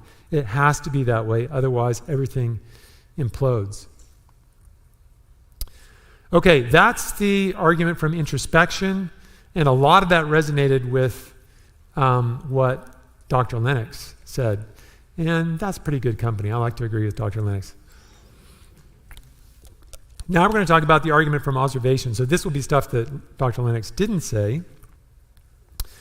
And this will be more connected with the research that I've done in the lab, the scientific research. But again, I want to give a common sense version of this. You don't have to go into a lab to know that we are not cosmic accidents. And the argument that I'm going to give, this commonsensical, is based on coincidence. And it turns out we have a natural faculty for coincidence that's quite remarkable. So let me show you what I mean by that. If someone were to take a red piece of paper and wad it up and throw it on the floor, and it were to look like that, and I were to say, hey, that looks like the head of an elephant to me. Can you see it? Trunk, big ears. It looks like the head of an elephant. You wouldn't say, oh my gosh, someone just made the head of an elephant by wrinkling up a piece of red paper. The reason you wouldn't be shocked, you could call that a coincidence, but it's so believable because that's not a compelling head of an elephant, right? It's messy. we know what an elephant looks like, and we can sort of impose that on this crumpled piece of paper. Whereas no one would ever crumple up a piece of paper and it look like that, right? Usually you can spend an hour on a piece of paper and it doesn't look like that, okay? If a 4-year-old were to walk into a room and had never seen origami cranes before and they saw that on the table, they would know that someone made that, right? They would know for sure that someone made that. Things like that don't happen by accident. So the 4-year-old then knows that this cannot be a coincidence. The 4-year-old knows that that could be a coincidence, but that can't be a coincidence. Somebody did this. I use alphabet soup to illustrate this in the book. And it turns out to be kind of when you pour, I don't know when the last time you had alphabet soup, but you're looking for words, right? If you got alphabet soup, you're looking for words that form in the soup. And even in a random jumble of letters like this, there's going to be words just by coincidence. And we don't think it's spooky if you find a coincidental word, right? But they're always going to look like coincidence, right? So there's S-E-A, it's a short word, it's messy. But you can find short words like that. There's may, again, it's messy, the A's upside down. And rose, 4-letter word, okay? But again, you don't go, oh my goodness, there's a 4-letter word in the alphabet soup, because you had to do most of the work. It's like the elephant head, right? When I showed this the first time, someone pointed out holy. Do you see holy under C-H-O-L-Y? Now that is not a coincidence. No, that's a coincidence as well. But if you were to lift the lid on a pot of alphabet soup and see this, okay, you would know that somebody spent some time arranging letters, right? That would not happen by coincidence. And a 4-year-old knows that as well, to say nothing of this, okay? That won't happen by accident. Now, the 4-year-old knows this. What I'd like to do is just spend a few minutes asking whether can we use science or math to prove that the 4-year-old is actually right. And it's interesting because we can, but we're not saying that the 4-year-old did science. I'm going to show you simple math. But the 4-year-old didn't take out a calculator and go, hang on. Yeah, my brother must have done this. You don't need to do that. I'm going to show you also why you don't need the calculator, but you could use a calculator. So let's look at this. And I've put a grid of squares superimposed over this picture. And the squares are about the size of the pasta letters. And you've got 23 grid squares. And there's something somewhat exceptional or special about all 23 of these grid squares. The 5 in the middle are special because they have the letters that spell out the word pasta. And the 18 around them are special because they're cleared of pasta letters. So it makes the word pasta pop, right? Because it's cleared and then you have the 5 letters. Well, all we have to do to put a number on how improbable it would be to stir up some alphabet soup, put it on the stove, turn off the heat, lift the lid, and just by chance get this, is to ask how unlikely or how rare is each of those grid squares. So the ones that are cleared are rare because if you just look at the gamish around them, it's pretty rare to have open space, right? Because you have the letters all over. So that's fairly rare, but it's extraordinarily rare to have letters lined up correctly to spell a word, particularly if it's the right letters to spell a word. So what if we just say, this is just a rough calculation. Let's say that the 18 squares that are surrounding the word pasta are 1 in 10 unusual, which would mean if you put that grid over the whole pot, you'd have to look at least 10 squares before you'd find a clearing. And I think I'm probably being generous there. You probably have to look at more than 10. And let's say that the 5 squares with the letters are 1 in 100 unusual, which means it's like 1 in 100 of these grid squares before you'd find a letter that's correctly oriented, not upside down, and spelling a word, because it's fairly rare to get words to come together and spell a word. And those ones that we found that, like rose, those weren't lined up like this, okay? So it's fairly rare. Okay, 1 in 100 unusual, 1 in 10 unusual. How unlikely then is the whole thing put together? This. Well, you can do the math from these 1 in 10 and 1 in 100, and it looks like this. The whole pattern is 1 in 10 to the 18th, so it's the 18 squares that are 1 in 10, times 100 to the 5th. And those are the 5 squares that are 1 in 100 unusual. Well, when you multiply this out, you get the whole pattern is 1 in 10 octillion unusual. In other words, this will never, ever, ever happen. You could fill the seas with alphabet soup, and this will never happen. There's not enough material there for this ever to happen. So we've just used our calculators and gone through a nerdy little exercise to show what a 4-year-old didn't need to go through that exercise to understand, right? But we've also shown why they didn't need to. It's the basic principle here is whenever lots of things that are even somewhat improbable have to come together, you end up with a staggering improbability. It will never happen by accident. And the 4-year-old gets that because all the things that a 4-year-old spots that they know someone did, it's because they know someone had to know how to arrange it, right? And this is arranged. It's not brilliant, okay? This is not brilliant. But it won't ever happen by accident because it's improbable, and lots of improbable things coming together is astonishingly improbable. It would take a spooky coincidence for it to happen. It's the same logic for the origami crane, right? It's lots of things that have to come together correctly, and chance will not make them come together correctly. Usually even an attempt by an inexperienced paper folder will not cause them to come together correctly. So you don't need a calculator. It's obvious when you see something that pops because it has a high-level function, has a high-level impact. It's obvious that someone knew what they were doing to make it work. And why do you have to know what you're doing? Because you have to arrange a whole bunch of things carefully. And anytime someone had to arrange a whole bunch of things carefully, chance won't do that because chance doesn't arrange things carefully. Okay, so in my book, I refer to the whole class of things like this that the 4-year-old would look at and know that someone did it. I refer to these as inventions, and I have a diagram that shows a hierarchical structure that all these inventions have. And this doesn't have to be a technical invention. It could be something very simple and ordinary. It could be the origami crane. It could be a text message. There's a top-level thing, which is the invention itself, that does something at a high level. It accomplishes some task. And it requires know-how to do it. And the reason it requires know-how is someone had to arrange components within components to make this thing work. These components could be the individual folds of the origami crane. They could be the letters in a text message as you're typing a text message. The letters could be these elementary constituents at the bottom, and the words are one level up, and a sentence is one level up from that. A paragraph is up from that. All kinds of things that we're familiar with are inventions, and they all have this kind of structure.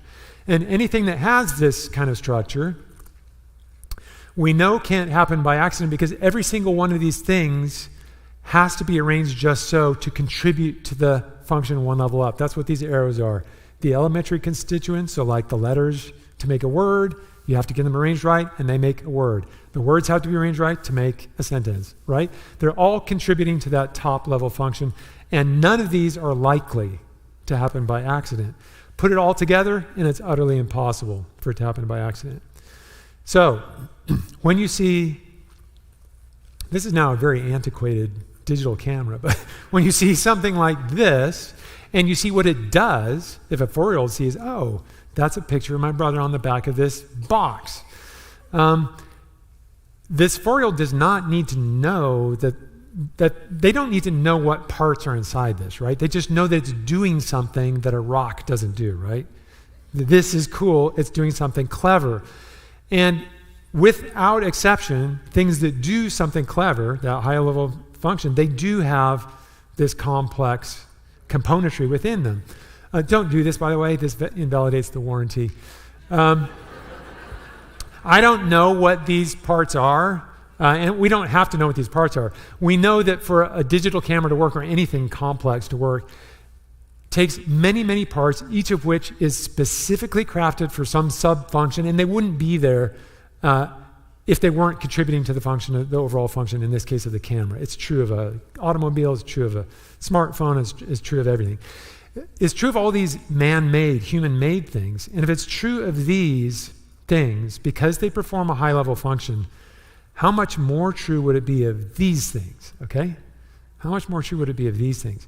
Now, it's far more true, is the answer. You can take apart that camera, and after a few layers, you're down to the materials, a piece of aluminum, or a piece of plastic, or a piece of glass.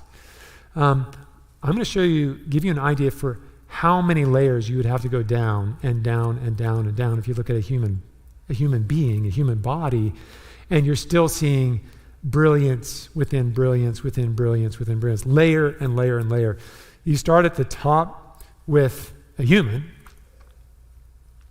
The layer below that would be the organ level complexity of a human being, which is astonishing. All these remarkable components that work together to enable us to function as humans.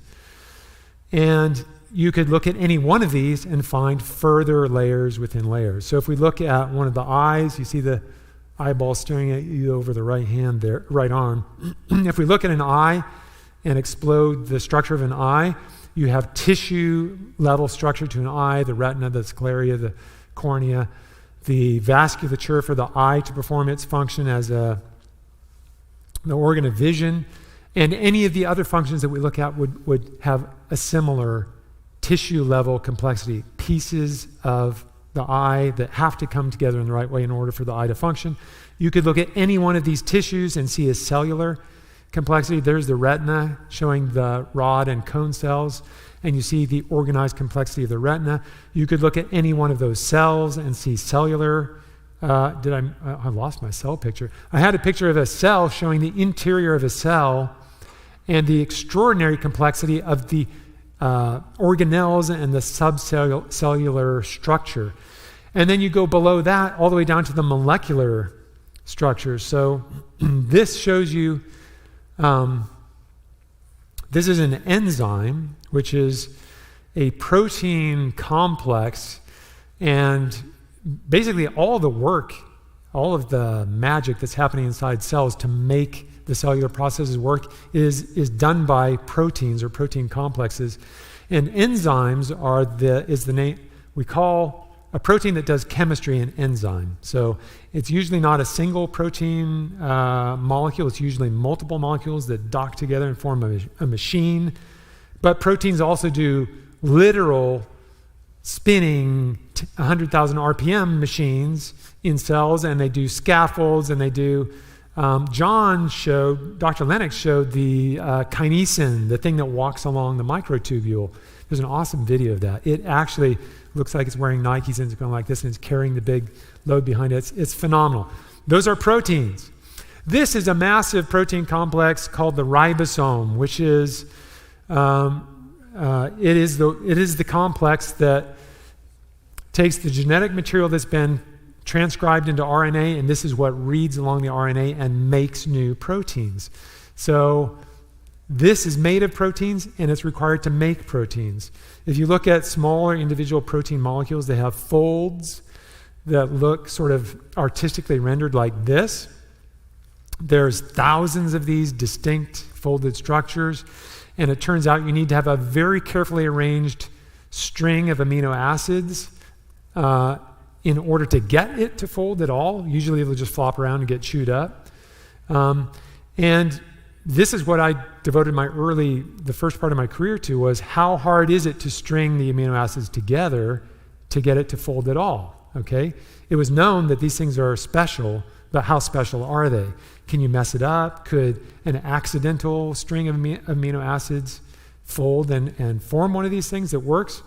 So the amino acids, you've heard of amino acids, but those are the components, the biological small molecules that get strung together by this incredible ribosome complex to make these strings that have the very special property of forming these very important biological shapes that are the protein folds. Thousands of these at work in every single cell. When I first started this work, it was not known how hard or how easy it is for a chance event to string amino acids together to do this. And some people were arguing, well, it's easy. If you just string them together, probably some of them will fold and some of them will work. Well, so I thought, well, that's a good question to go into the lab and try to answer. So we went into the lab, and this is an enzyme that I studied. It's beta-lactamase. This is the enzyme that allows bacteria to be resistant to penicillin antibiotics. So this is bad as far as we're concerned, good as far as bacteria are concerned. And it's a good enzyme for doing experiments where I could mess up the gene that allows bacteria to make this, and find out how badly can you mess this up and have it still resist penicillin. So I just mess them up by the millions, throw the messed up genes in bacteria, put the bacteria on Petri dishes with a little bit of penicillin, and if they grew and formed a colony, that means this is still working, and if they didn't, it's not. So I could count. I could say, okay, I put 10,000 of these down, and only 4 of them work. That means 4 out of 10,000 work. Well, I did that for multiple regions within this enzyme, and I got my answer, and I published a number in this paper in Journal of Molecular Biology back in 2004. And the number, I'll tell you the number in just a bit. I want to illustrate the number. So let's think of this. If chance had to do this, how hard would it be to do this? So if it's 1 in a million, you might say, well, that's pretty hard. But come on. There's millions of opportunities out there for a 1 in a million thing to happen. So if you have a million opportunities, then a 1 in a million thing will happen. So the question is, how big is this target that you have to hit in order for a string of amino acids to actually do this magic of folding up and being ready for a function in the cell? And I want to illustrate that in terms of this target metaphor. So here's how I do this usually. I need a volunteer for this. It won't hurt. I'm going to use a pair of laser pointers, and somebody, without looking, is going to use one laser pointer, but not shine it in anyone's eyes. Can you see on the ceiling, or is it too bright? You can see the dot. And I'm going to put a red dot on the ceiling, and then someone's going to try to search for it blindly without looking, and just see if you happen to find the red dot. Anybody good with laser pointers? Are you my laser pointer volunteer? Okay. No, you need to put that over your eyes. No. There you go. So there's the button there, right there. Okay, so you're going to be pointing that upward, but you're going to close your eyes when I so you can't cheat. The only rule is that you can't cheat. Okay, and now I'm going to get my laser pointed. Mine's going to be stationary, so I'm not actually trying to run away from your dot. But let me get so you're not looking, right? Okay, don't hunt yet, because I haven't planted my dot yet. Okay. Whoops. Okay, do a little search. I don't even see your dot. Are you pushing? Oh yeah, okay. Warmer.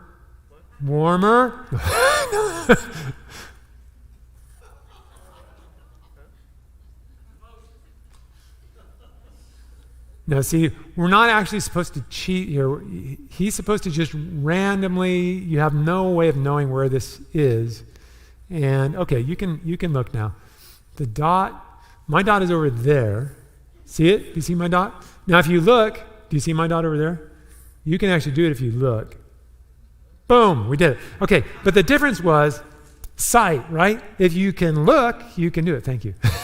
You get to keep the laser. No, you don't. What's easy to do with insight or sight is very hard to do if you're just stumbling around blind.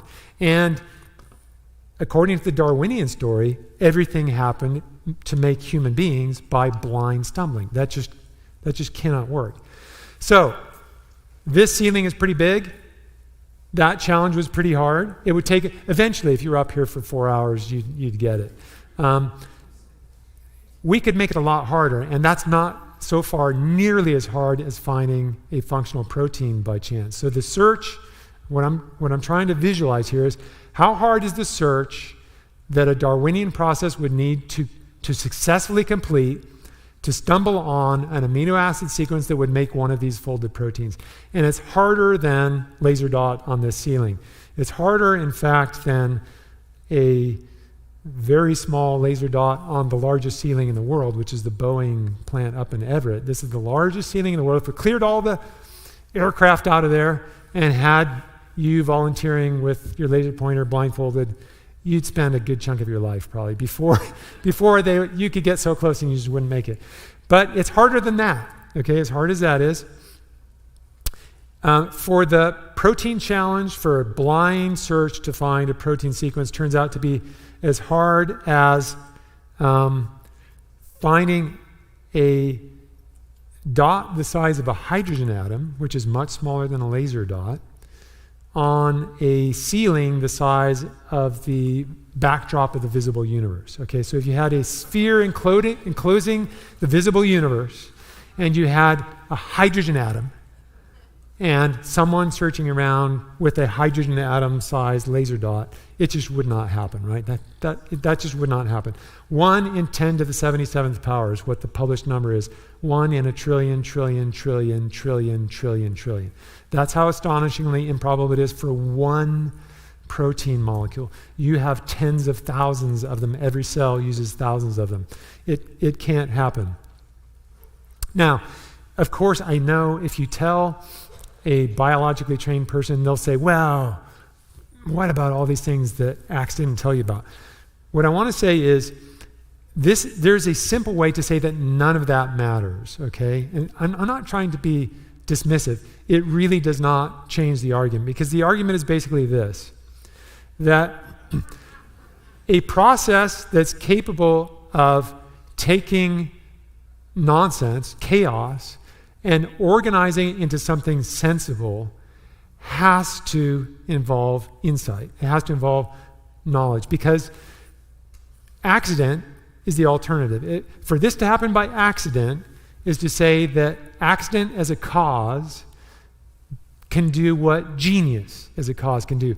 But accident is the absence of genius, right? So these are polar opposite causes. For accident to do what insight and genius normally would do would require a fantastically improbable coincidence. It would require a spooky coincidence. That's why the 4-year-old knows that his brother or his sister spelled out pasta on the soup, right? Accident cannot do what genius can do. To claim otherwise is to claim a spooky coincidence, and nobody believes in spooky coincidences for a good reason, right? So for the same reason that we know that accident is not an adequate cause for this, and we can rule it out with certainty,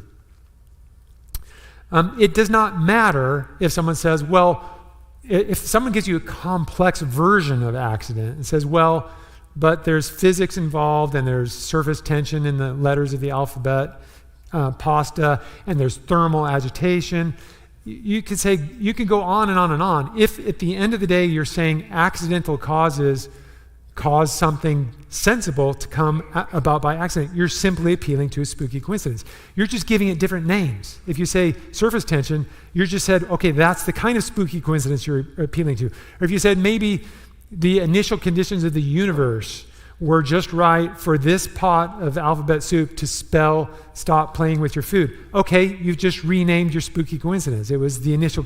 You're appealing only to a spooky coincidence, and you can change the name of it, but as long as you're saying that happened by accident, I don't believe you, right? And no one should believe you, because accident shouldn't be able to do this, because the causes are so different. You can put any complex PhD level language you want on it.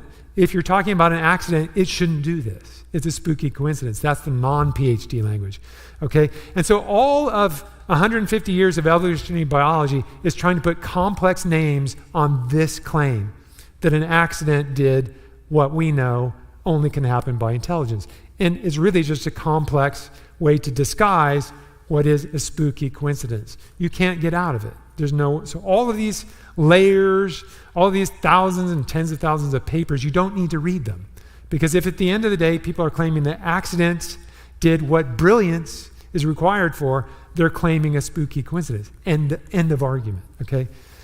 They can make it hard for you to go read the papers, but your answer is, I don't need to read the papers. If you're saying it was an accident, I don't care what kind of accident, I don't care what kind of words you want to put around the accident, you're claiming a spooky coincidence. If that's true of this, a sentence, it is far more true of this. The claim that a lifeless planet came to be teeming with these brilliant creatures, these remarkable cacti that just tower above you, and roadrunners, things that I've never seen. So I'm still blown away by seeing new things that I've never seen before. If it's true of a sentence written in alphabet soup, it's far more abundantly true of this. A claim that accidents did this is a claim of spooky coincidence. It doesn't matter how technical you make that claim. So that's the argument from observation, coupled it with an argument from introspection. And it really gives you, I think, two commonsensical ways to know that we cannot be accidents. We're here because someone put us here. And we knew that, and the 4-year-olds know that. Thank you very much.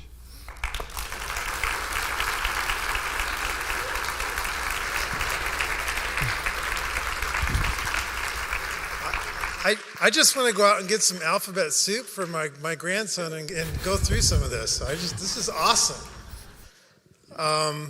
We're running a little bit behind today. I know that you clock watchers know that. We're going to take a really quick break. We're going to start up a video with our friend Steve Myers shortly, and then we're going to introduce our next guest also shortly. So just a couple of minutes and come back here.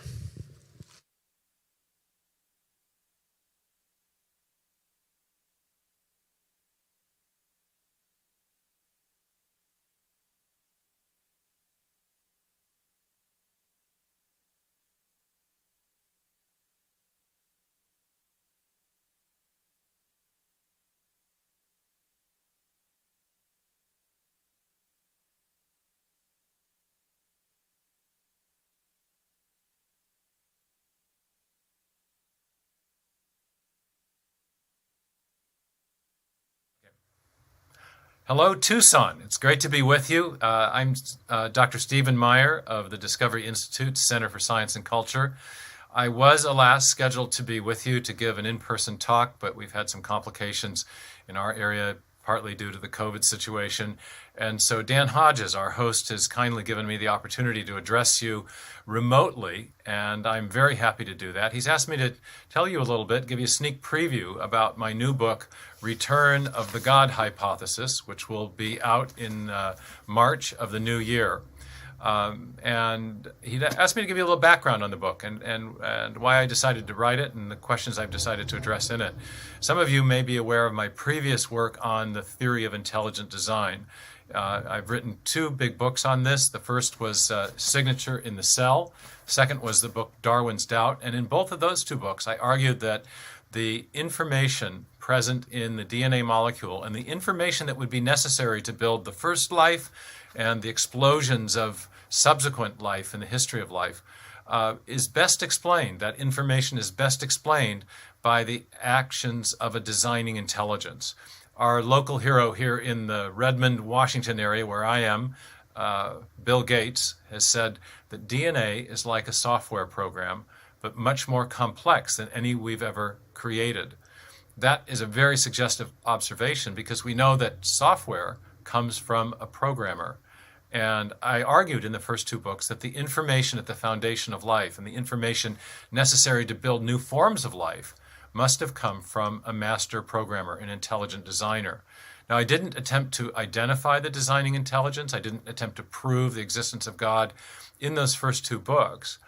And as a result, I got a lot of mail from people saying, well, who do you think the designer is and what can science tell us about the designing intelligence responsible for life? And so in this new book, I address that question, precisely that question. And in addition to the evidence of design that we have in biology, I also look at the evidence of design that's present from the very foundation of the universe in what the physicists describe as the fine-tuning the fine-tuning of the laws and constants of physics, and the fine-tuning of the initial configurations of matter and energy at the beginning of the universe. And that fine-tuning, they tell us, has made life possible. We live in a kind of Goldilocks universe where the fundamental forces of physics are not too strong, not too weak. The expansion rate of the universe is not too fast, not too slow. Many other physical parameters fall within very fine tolerances to make life possible. And one physicist, the great Sir Fred Hoyle, said that the fine-tuning evidence suggests that a super intellect has monkeyed with physics and chemistry to make life possible. And so I in this book, look and examine that fine-tuning evidence and show that it was present from the very beginning of the universe. So whereas some might posit that the evidence of design in biology was produced by some intelligence within the cosmos, perhaps some space alien or something, I argue in this book that when we look at all the evidence of design we have, both the evidence of design from biology and from physics and cosmology, it's impossible to posit an immanent intelligence within the cosmos. Clearly, no being within the cosmos could be responsible for the fine-tuning of the laws of physics that make its very life possible. And then in addition to that, I look at a third exciting discovery. We have, first of all, the discovery of the information-bearing properties at the foundation of life. We have the discovery of the fine-tuning of the laws and constants of physics and the initial conditions of the universe. But thirdly, we also have evidence that the universe itself had a beginning. And there are powerful lines of evidence both from within observational astronomy and theoretical developments within physics that converge to reinforce that conclusion. And if the universe itself had a beginning, if matter, space, time, and energy are what come into existence at the beginning, then clearly no materialistic explanation is going to be sufficient to account for that. Because, simply put, before there is a material universe, there's no matter to cause that matter to come into existence. There's no matter to do the causing. And so I, in the book, conjoin the two design arguments, one from biology and one from physics, with a cosmological argument to suggest that what we see when we look at the whole ensemble of evidence from biology, physics, and cosmology about fundamental origins is evidence of a transcendent intelligence, an intelligence that is separate from matter, space, time, and energy, and brings the material universe into existence. And so that's the argument of the return of the God hypothesis. It explores the larger theological and worldview implications of the theory of intelligent design. You may remember, if you've been following our work on intelligent design, that we've long said that intelligent design is based on scientific evidence. It's based on a standard method of scientific reasoning, but it may well have larger worldview implications. And in this book, I explore what those implications are, and at the end of the day, make a decidedly theistic argument, an argument for the existence of God, based on the best evidence we have about biological, physical, and cosmological origins. So that's the book. I hope you enjoy the conference. I'm delighted that my colleague Doug Axe was able to come in person. He'll give a fantastic talk. He's a wonderful molecular biologist who's done frontline research, and his own work on intelligent design is among the work that we are absolutely most proud of here at the Discovery Institute. So I hope you enjoy him and the rest of the conference. It's an all-star lineup. Sorry I couldn't be with you again, but delighted that I can address you remotely in this way that's becoming very common during this COVID situation. Anyway, blessings to all of you in Tucson. All right. Miss you, Steve. Next time. So just a reminder, the rest of our guests who are going to be addressing us both tomorrow morning and on Sunday evening are going to be live. We're really top heavy on the science tonight. It's great stuff. This was great. Thank you, Douglas, for that. That was just good. Good stuff. So everything that we're doing is also going to be archived on our website at Calvary Tucson. You're going to be able to, we haven't talked to our colleagues at Spire Church, but I assume it'll be there too and other places. So you'll be able to check that out. Again, we're running a little bit behind. I'm going to jump right into this introduction. Michael Behe was not able to be with us this evening. His university told him that he's not going to travel, and it's just going to it's just the way it is. We live in those days. So our guest, Michael Behe, graduated from Drexel University in Philadelphia with a Bachelor's of Science degree in chemistry. He did his graduate studies in biochemistry at the University of Pennsylvania and was awarded the PhD for his dissertation research on sickle cell disease.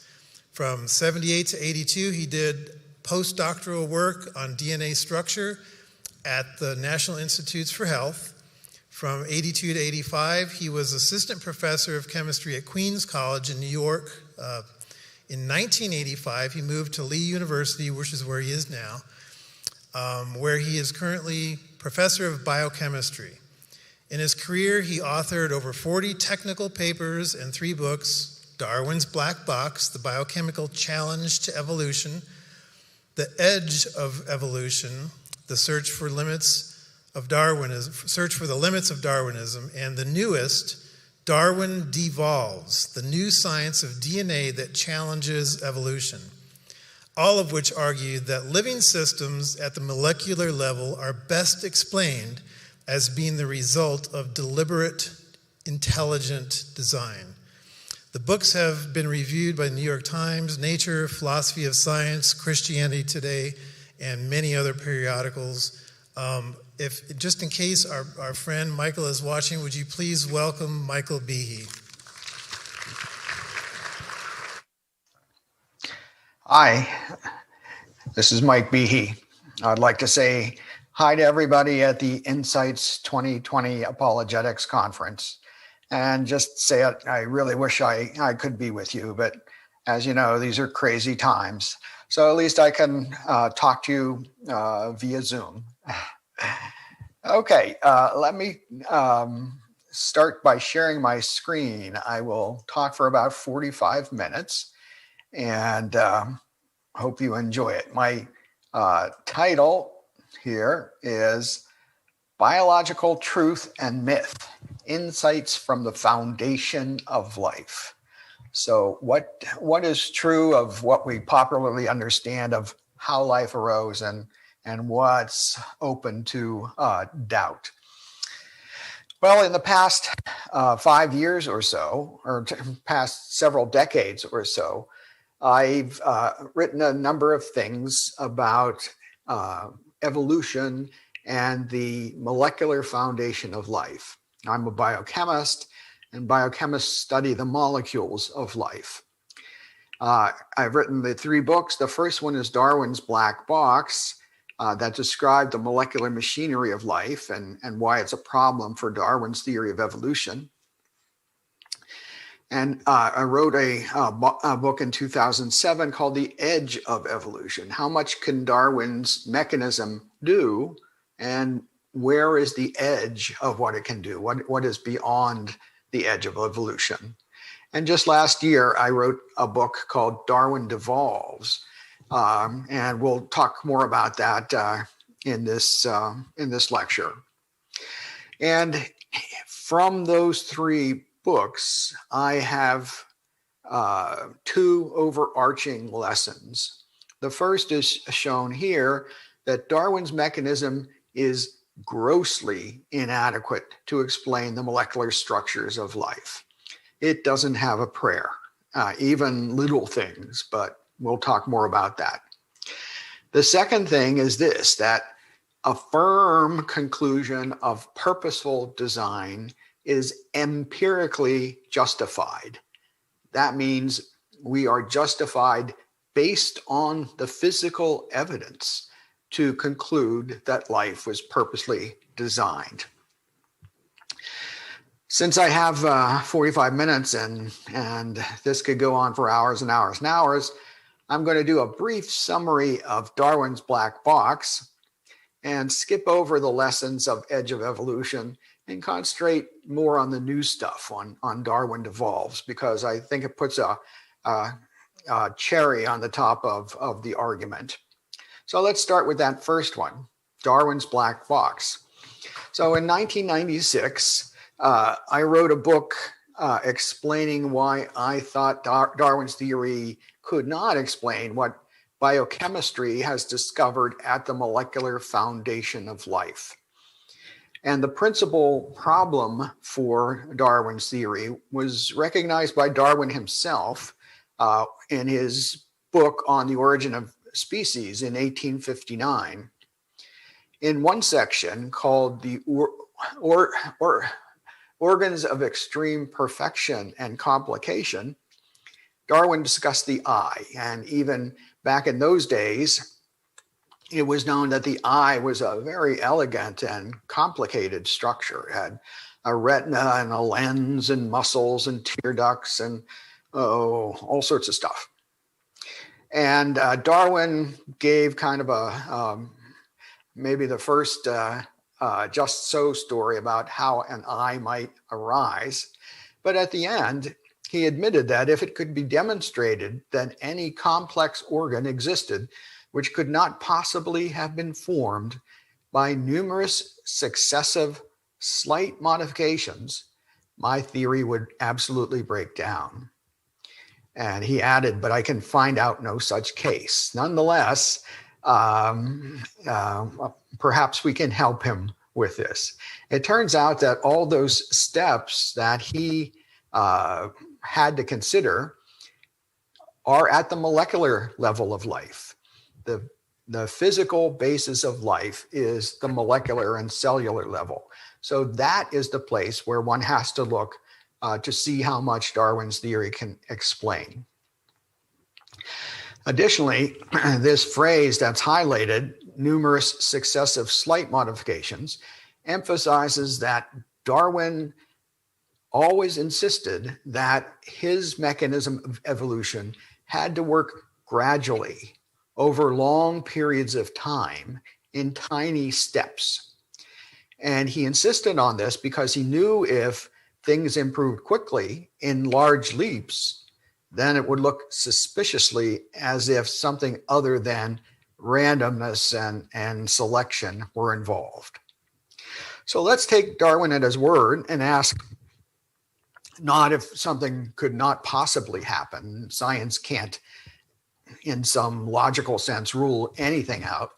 Well, let's ask if there are things in biology that sure don't look like they could be formed by numerous successive slight modifications. And what kind of a system wouldn't be able to do that? Well, in Darwin's black box, I invented the phrase irreducible complexity just to capture that concept that some things, such as this ordinary mousetrap pictured here, need a number of components to work. And if any of the components is missing, then it doesn't work half as well, it's broken. So a mousetrap, one you might buy at a hardware store, has a wooden platform and a spring, a tightly wound spring, and the spring has this little hook under it to hold on to another bar, which is actually the hammer, which squashes the mouse. And there's something called the holding bar to keep it stabilized, and several other pieces as well. But if you took away the hammer or the spring or the catch or any one of these pieces, the mousetrap would be broken. So this is what I mean by irreducibly complex. Now, if you had to evolve something like this mousetrap through something like a Darwinian mechanism, how would you do so? You can't start with just one piece because that doesn't catch mice. Even two pieces don't catch mice. You pretty much need the whole thing intact before you have any mouse catching abilities. So irreducibly complex systems look like they would be very tough problems for Darwin's theory. So the question becomes, are there irreducibly complex systems in life? And especially at the molecular level of life, because as I said before, that's where the rubber meets the road in biology. That's the foundational level of biology. And it turns out that irreducibly complex systems are all over the place at the foundation of life. And perhaps the most famous one here is the good old bacterial flagellum, which, as I'm sure you know, is an outboard motor that some bacteria can use to swim. And as you can see this from this drawing of a flagellum, which is taken from a biochemistry textbook, the flagellum has a number of parts.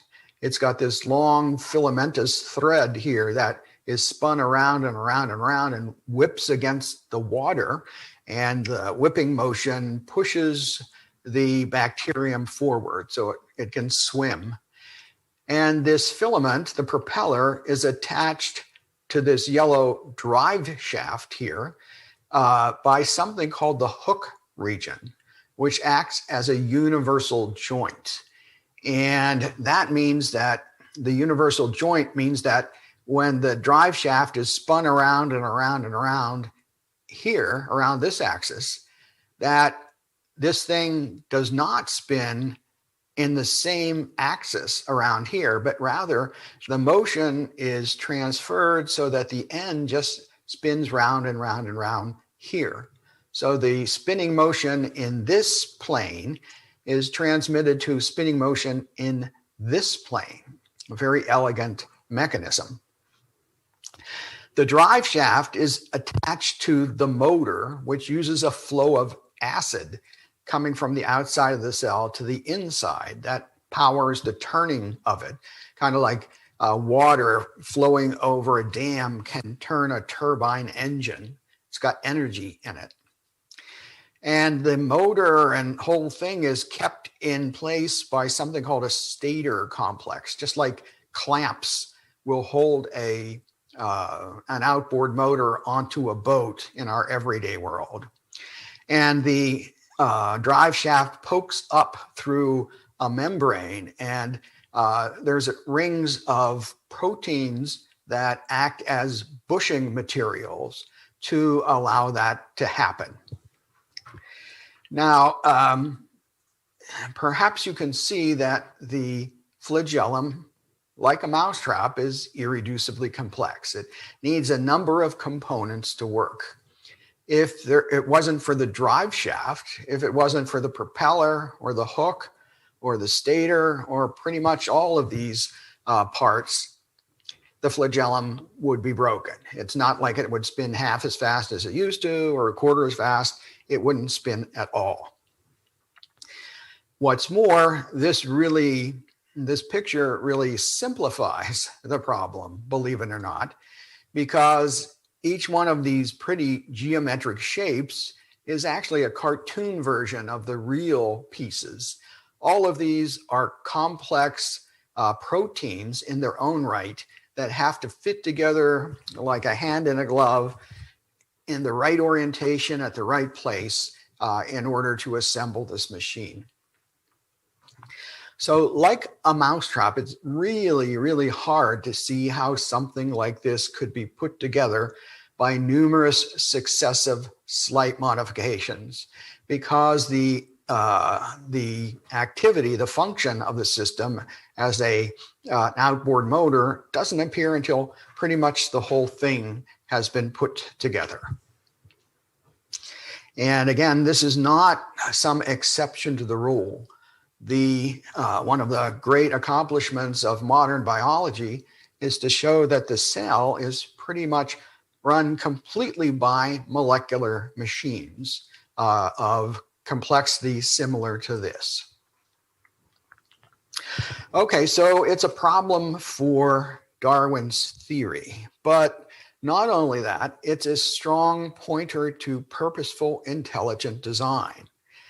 How do we get to that? Is it just because it's a problem for Darwin that we think it's designed? No, that's not right. There's a positive principle through which we conclude design, and it was first expounded by a man named Thomas Reid, who was a Scottish philosopher in the 1700s. And he wrote about the design principle. He said that we can't see intelligence. We don't, our minds or our heads don't pulsate with light when we're thinking. Rather, he said that the design principle says that intelligence in the cause can be inferred from its marks or signs in the effect. That is, we have to determine if something or someone or some thing is intelligent by looking for the effects of that intelligence in the things that have been done. So we know somebody is intelligent if they do intelligent things that require intelligence. And we know if they're more intelligent if they can do more intelligent things. Similarly, if we see something that looks like it required intelligence to be constructed, that is the evidence. That's the only thing that points us to the conclusion of intelligent design.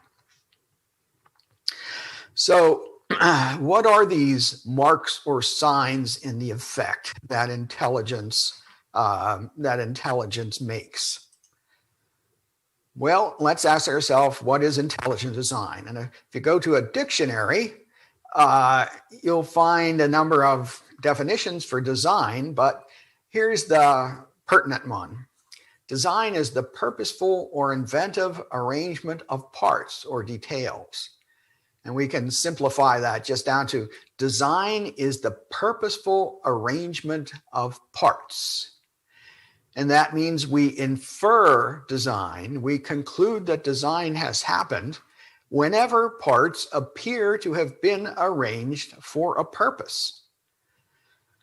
So that's how we detect design. That's how we decide something was designed. If physical pieces or other things have been placed in a relationship so that they appear to have a purpose, so that they can have a purpose. Like the mousetrap, the pieces have been arranged for a purpose. There are a couple other points that we have to take into consideration. We don't have time to go into them today. But one is that the strength of the inference is quantitative. That is, if you have more and more pieces and they are more and more tightly arranged for their purpose, then we can be more and more and more confident of design. A second point that we should always keep in mind is that design can be found at multiple independent levels. So maybe a nut, you can look at a little nut or a bolt or something and say, hey, that looks like it's purposefully arranged. It looks like it's shaped just so, and it can fit on this other thing.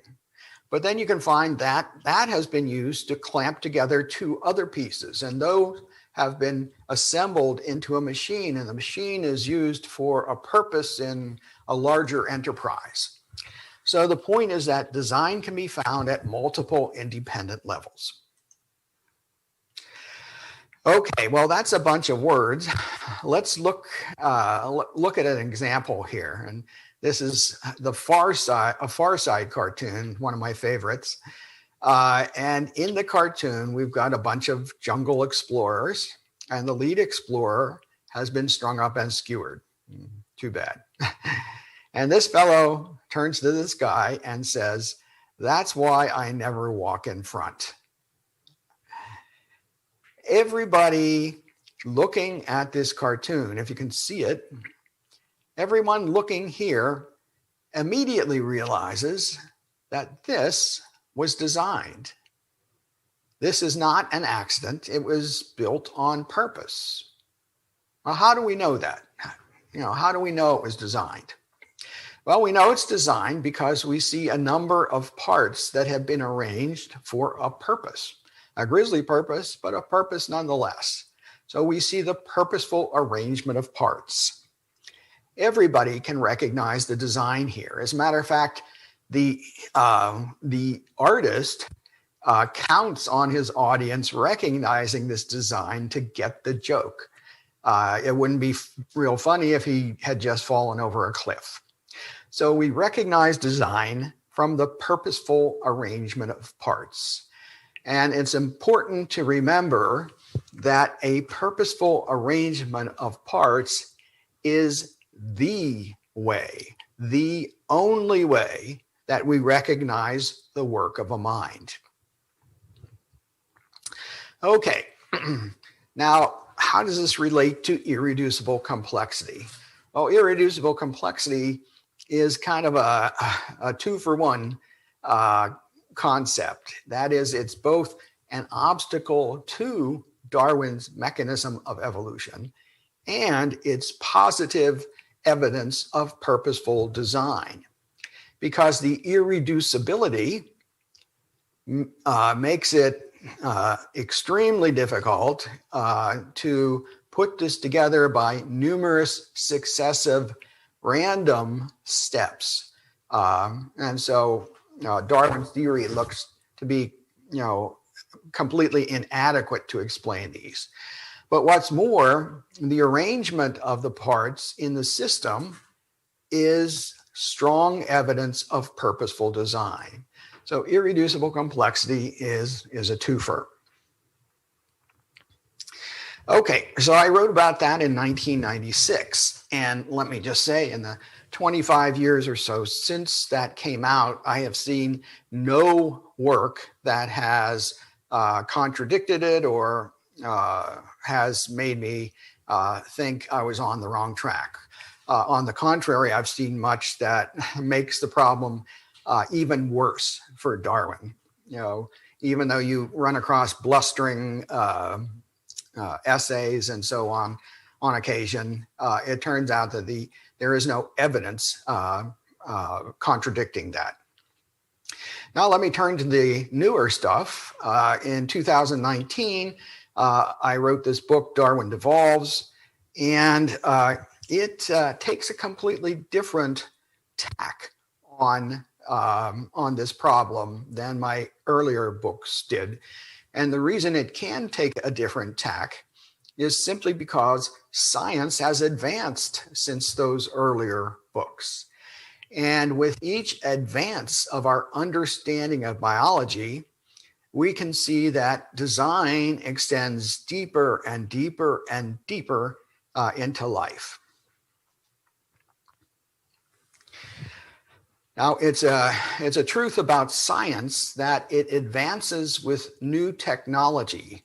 Our senses are limited. Our eyesight is limited, and other senses are limited.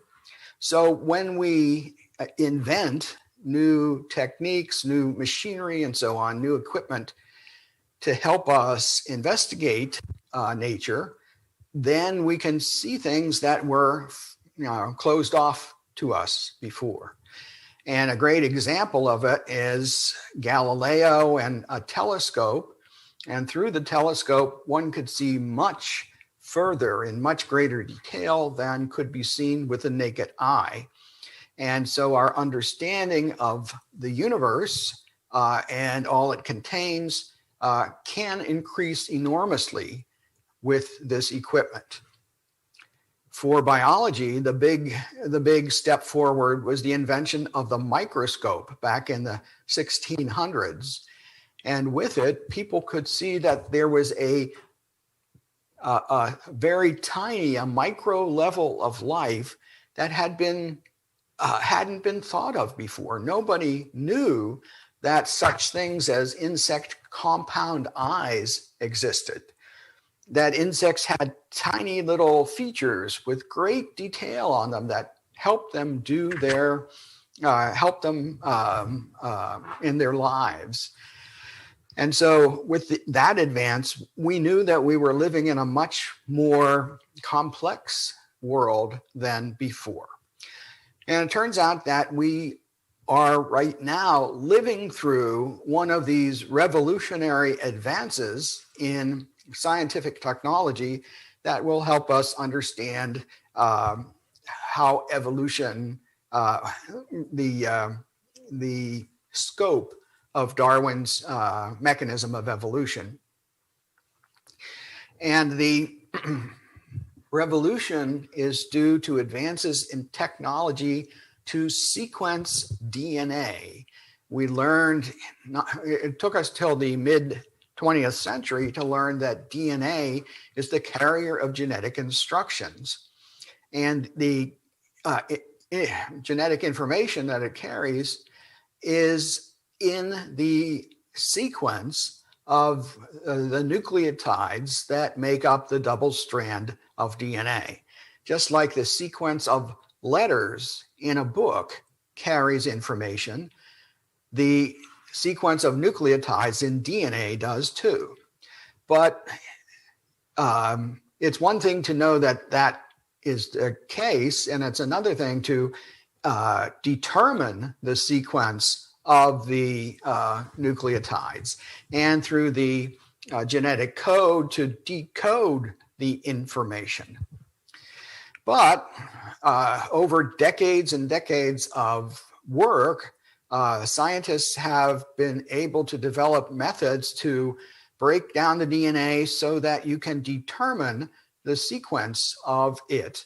And here's an example of the letters A, C, G, and T, which are the part of the DNA alphabet. And with this information, one can determine the exact letters, the exact sequence of the complete DNA, the genome of any organism you want. And with more and more advances in technology, including computer sciences, this has become faster and cheaper and easier over the decades. So that these days, the complete genomes of not only humans, but of dogs and bears and bees and birds and plants and bacteria and viruses are pretty easy to obtain, or comparatively easy to obtain. And before, just a couple decades before, it was impossible to obtain it. So what have we learned about Darwin's theory from sequencing techniques? Well, let me just say that my book, Darwin Devolves, has three key concepts. The first one is called the first rule of adaptive evolution, and that's what we're going to concentrate on here. The other two are very interesting ideas too, I think, but we'll stick to just the one because of our limited time. So what is the first rule of adaptive evolution? Well, much of the work upon which that conclusion is based was done by this man who is named Richard Lenski, who was a professor at Michigan State University. And back in 1990, he set up a long-term experiment in which he grew cultures of the laboratory bacterium E. coli, Escherichia coli, in his laboratory. He took 12 flasks and grew bacteria in some nutrient broth in each of them. And the 12 were for replicability's sake, to see that everything is going the same in all 12 flasks. And because E. coli is so little, it reproduces pretty quickly, so that overnight it can go through 6 or 7 generations. And what's more, because it's so small, in a relatively small flask, you can have 100 million bacteria growing. So Lenski did this. He would grow the flasks overnight. And then he'd come in the next morning and take a small portion from each of the 12 and put them in 12 fresh flasks with more nutrient broth. And again, he'd let them grow overnight, 6 or 7 generations. And he'd come in the next morning and do the same thing, transfer something from each of those to a fresh flask. And the next morning, and the next, and the next, and the next. And he's been going like this for 30 years or so. And in that time, the bacteria in his labs have undergone about 60,000 generations. And there have been a cumulative total of trillions of bugs. And he did this just to see how they would change, how they would evolve, and to look at evolution. And this is the best data that we have for what random mutation and natural selection do. And so we should be very grateful to Lenski for the data that he has produced. So let me go back here. In the early days, in the 1990s to the 2000s, he would see that sometimes there would be a change in the bacteria. So maybe that bacteria would be a little larger or some other visible change, visible in the microscope. And he would see those increase in the broth, increase in the population. So he knew that there was a change there, a mutation that was selected. But he couldn't tell what the change in the sequence of the DNA of the E. coli was. He couldn't tell the mutations at the molecular level. And mutations are ultimately changes in the DNA sequence of an organism. But he couldn't do it then because the technology wasn't available, didn't really become available until the 2000s.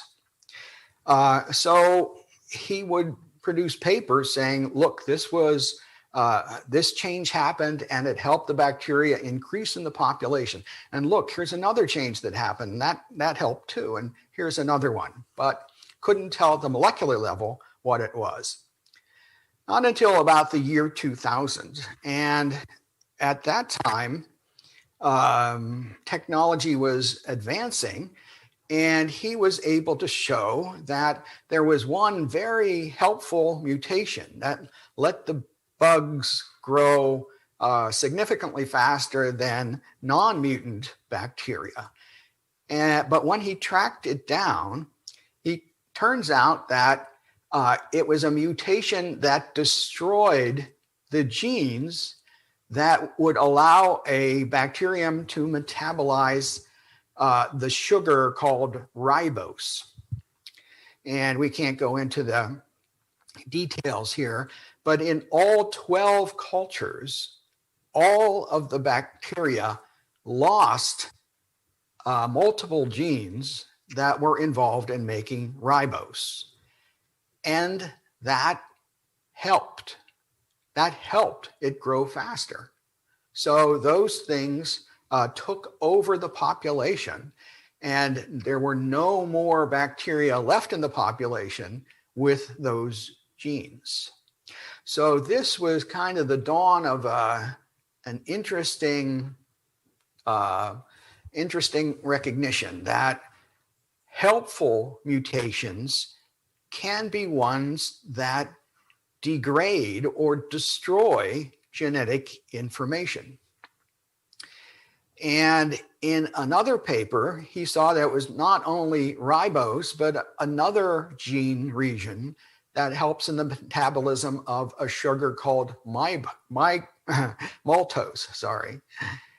He says these changes therefore reflect beneficial mutations, but they were due to deletions, getting rid of genetic information. And getting rid of that information helped. Later on, a few years after that, as technology was getting better and better, he looked at a number of genes that he suspected might be involved in allowing the bacteria to grow faster. These 4 bars here, A, B, C, and D, are supposed to represent 4 genes in the E. coli. And he saw that each of these genes in selected bacteria, ones that had a helpful mutation, they could, a mutation in these genes would help the bacteria. But if in one of his 12 replicates, he might see that the mutation was here. But in another one, he might see that the mutation was over there, and another one over here or over here or over there.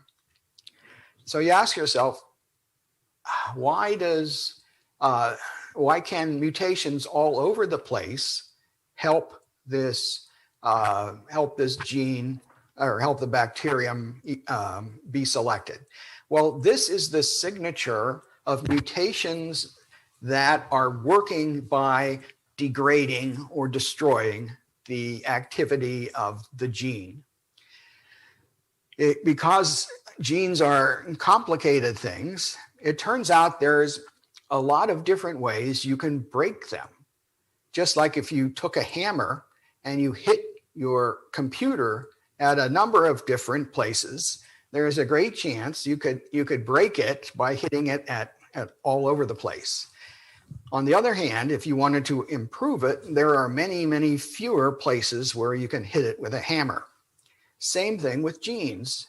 So if you see multiple mutations that independently help, then you're likely seeing mutations that are degrading the gene and are helping by destroying genetic information. So not only this one, but each of the genes that he was able to look at that point. Now, this was back in the early 2000s, and I was intrigued by this result, and so I wrote a review of Lenski's work, plus the work of some other folks who were doing experimental evolution with microorganisms. And my review was entitled Experimental Evolution, Loss of Function Mutations, and the First Rule of Adaptive Evolution, quote unquote. And the first rule of adaptive evolution that I developed from reading the results of these experiments was this, that the easiest thing to do in evolution when a organism has to adapt to a change in the environment is to break or blunt any functional coded element, and that's fancy talk for a gene or for a control region, any functional coded element whose loss would yield a net fitness gain. And evolutionary biologists use the term fitness to describe the offspring of an organism. So this essentially just means would yield more offspring. And this is called it's called a rule because it's a rule of thumb. This is not an ironclad law like Newton's laws or something. This is generally what you'd expect evolution to do. And it's the first rule because degradative mutations would be expected to come along first, simply because there are many more ways to break a gene than to improve it. So if by breaking a gene, one could increase the fitness, increase the survival of the progeny of the mutant, then that'll be selected, no matter if it destroyed the gene, and no matter then if that gene is no longer available to the organism in the future. And here's an illustration showing why that's the case. Here's points where a gene might be broken. So again, a gene might have 1,000 nucleotides or more, and there's a great chance if you change most of them, any of them, that you're going to mess up the gene. But if you wanted to improve something that was working already, you have much fewer places where you could improve it. So, there's a lot, you will get a mutation in a gene that'll break it much faster than you would get it in a gene that would improve it or constructively improve it. People often ask me, how can degrading, breaking a gene losing genetic information help an organism? Well, there's a number of ways, but here's one illustration. Suppose you owned this really nice car here, really pretty, isn't it? Great. You can, zoom around, impress your friends and so on.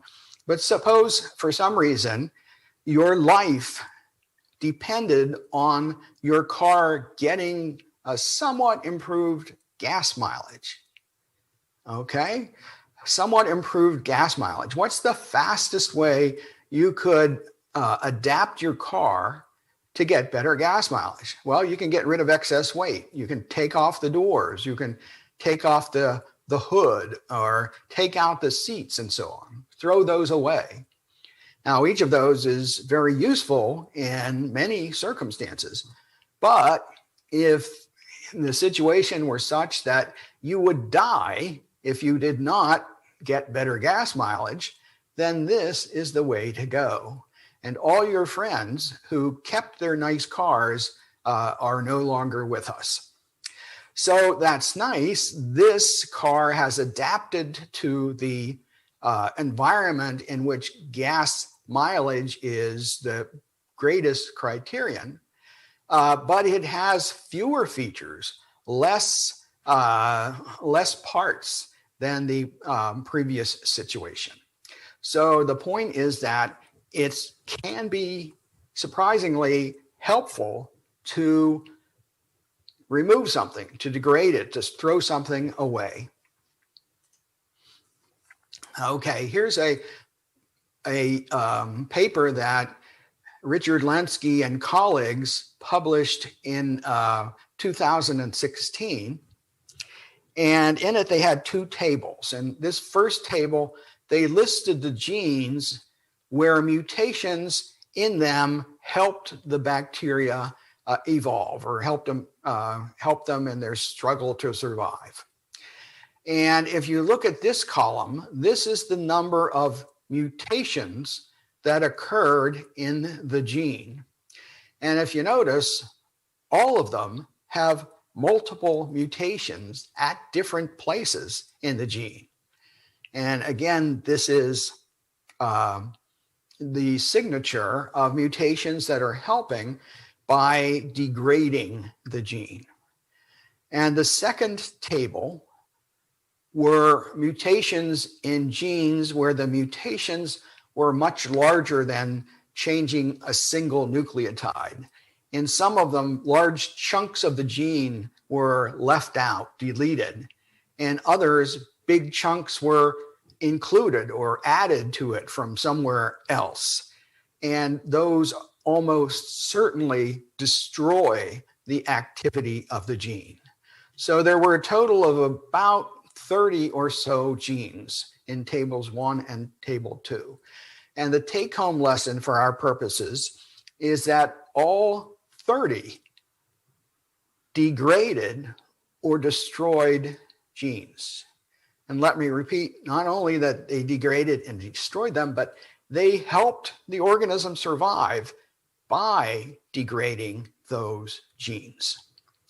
And the mutants at the end of this experiment have dozens fewer genes than at the beginning. So here's a conclusion that we can draw. Observation, not theory, not a model, observation demonstrates the following about random mutations. And this we knew for a long time. Of those mutations that affect an organism, about 99% are detrimental. It's easy to break a gene, and almost any mutation will mess up and make the organism die more quickly, not as fit as the other non-mutant organisms. We've known this for 80 years or so. Here's the new and interesting part of even beneficial mutations, mutations that help the great majority break genes or degrade function. So I'm going to skip these in the interest of time, but I do recommend you pick up a copy of Darwin Devolves, because it'll be explained there. So a summary is this: Darwin's mechanism is dominated by what I call poison pill mutations. And those are positively selected, helpful, beneficial mutations that cause the loss of function of a gene. They break a gene. Therefore, Darwin's mechanism works by squandering genetic information for short-term gain. So just like a spoiled rich kid might take his inheritance and buy this and that and the other thing and have a great time, but each time he spends, he's losing money and he's not bringing it in, and pretty soon he'll be broke. And it's important to realize it's not just bacteria. The first rule of adaptive evolution applies to any organism. And if you look at what has been discovered by DNA sequencing in recent years, you see the principle in action. For example, everybody loves doggies, and for a long time, scientists have been interested in the different varieties, the different breeds of dogs, and specifically from an evolutionary point of view. They say, hey, we have been able to breed dogs that have much different physical characteristics from each other just in the past few hundred years. So in the past 10 or 15 years, when the ability became available, scientists would sequence the complete genomes of different dog breeds and look to see what genes were different, which could help explain their varying characteristics. And here's a table of that. People looked at various characteristics, like whether the fur was black or white or yellow, whether the hair was curly, or whether they had short legs or a short muzzle like a bulldog, or increased muscle mass, and so on. And we don't have time to go through, but the long and the short of it is that the great majority of the mutations are ones that are expected to degrade or destroy genes. Same thing with other organisms that have been looked at. For example, polar bears. Within the past 10 years, the complete genome of the grizzly bear has been sequenced, and the polar bear as well. And it turns out that the polar bear is thought to be descended from the grizzly bear. So scientists wanted to compare the two genomes to see what genes had changed to allow the grizzly bear to change into a polar bear. And again, of the 17 top mutations, the ones that were most important, a large majority, it says here 50%, but it's actually closer to 75%, were predicted to be functionally damaging. The mutations were predicted to be damaging to the genes in which they occurred. So here's an image I want to leave you with, which really sums up what Darwin's mechanism does in biology. This is a picture I got from the internet, so you know it's true. And it shows a couple of soldiers in South America and a convoy. And it turns out that up the road here, there was a drug growing operation, and the Army was given a tip and that it was occurring, and they were sending forces to shut down the operation and to apprehend the criminals. But the drug growers got wind of the operation, and so they blew up the bridge of the only road that led to their compound. Now, from the point of view of the drug growers, this is a beneficial change. It's helpful. Now they can live another day. They can maybe flee and set up their operations somewhere else. Nonetheless, even though this is a beneficial change, blowing up a bridge does not tell you how bridges are built in the first place. Blowing up a bridge is not the inverse of constructing a bridge. Turns out that this is how Darwinian evolution works, sometimes quite literally. For example, in the case of some parasites like the organism that causes malaria, they invade a cell through proteins on the surface of the cell. They attach to them, use them as a bridge to get inside the cell. But some folks have a mutation which blows up the bridge, gets rid of the protein so that it's no longer there, and then the malaria can't get in. They have lost the services of that protein, but presumably that's more beneficial to them because they no longer get malaria than just the activity of the protein. So in summary, it's only in the past decade or two that science has advanced sufficiently to test the claims of Darwin's mechanism at the molecular level, which is the proper level at which they have to be tested. They're molecular events, and life is run by molecular machinery. And we see that Darwinian processes do work, and sometimes they help, and they can have medical consequences and other things. But they're pretty much limited to tinkering with pre-existing machinery or destroying the pre-existing machinery. And again, that's interesting and important, but it does not tell us where the machinery came from in the first place. Okay, and now let me just say that I'm running out of time, so I'm going to skip ahead and say, that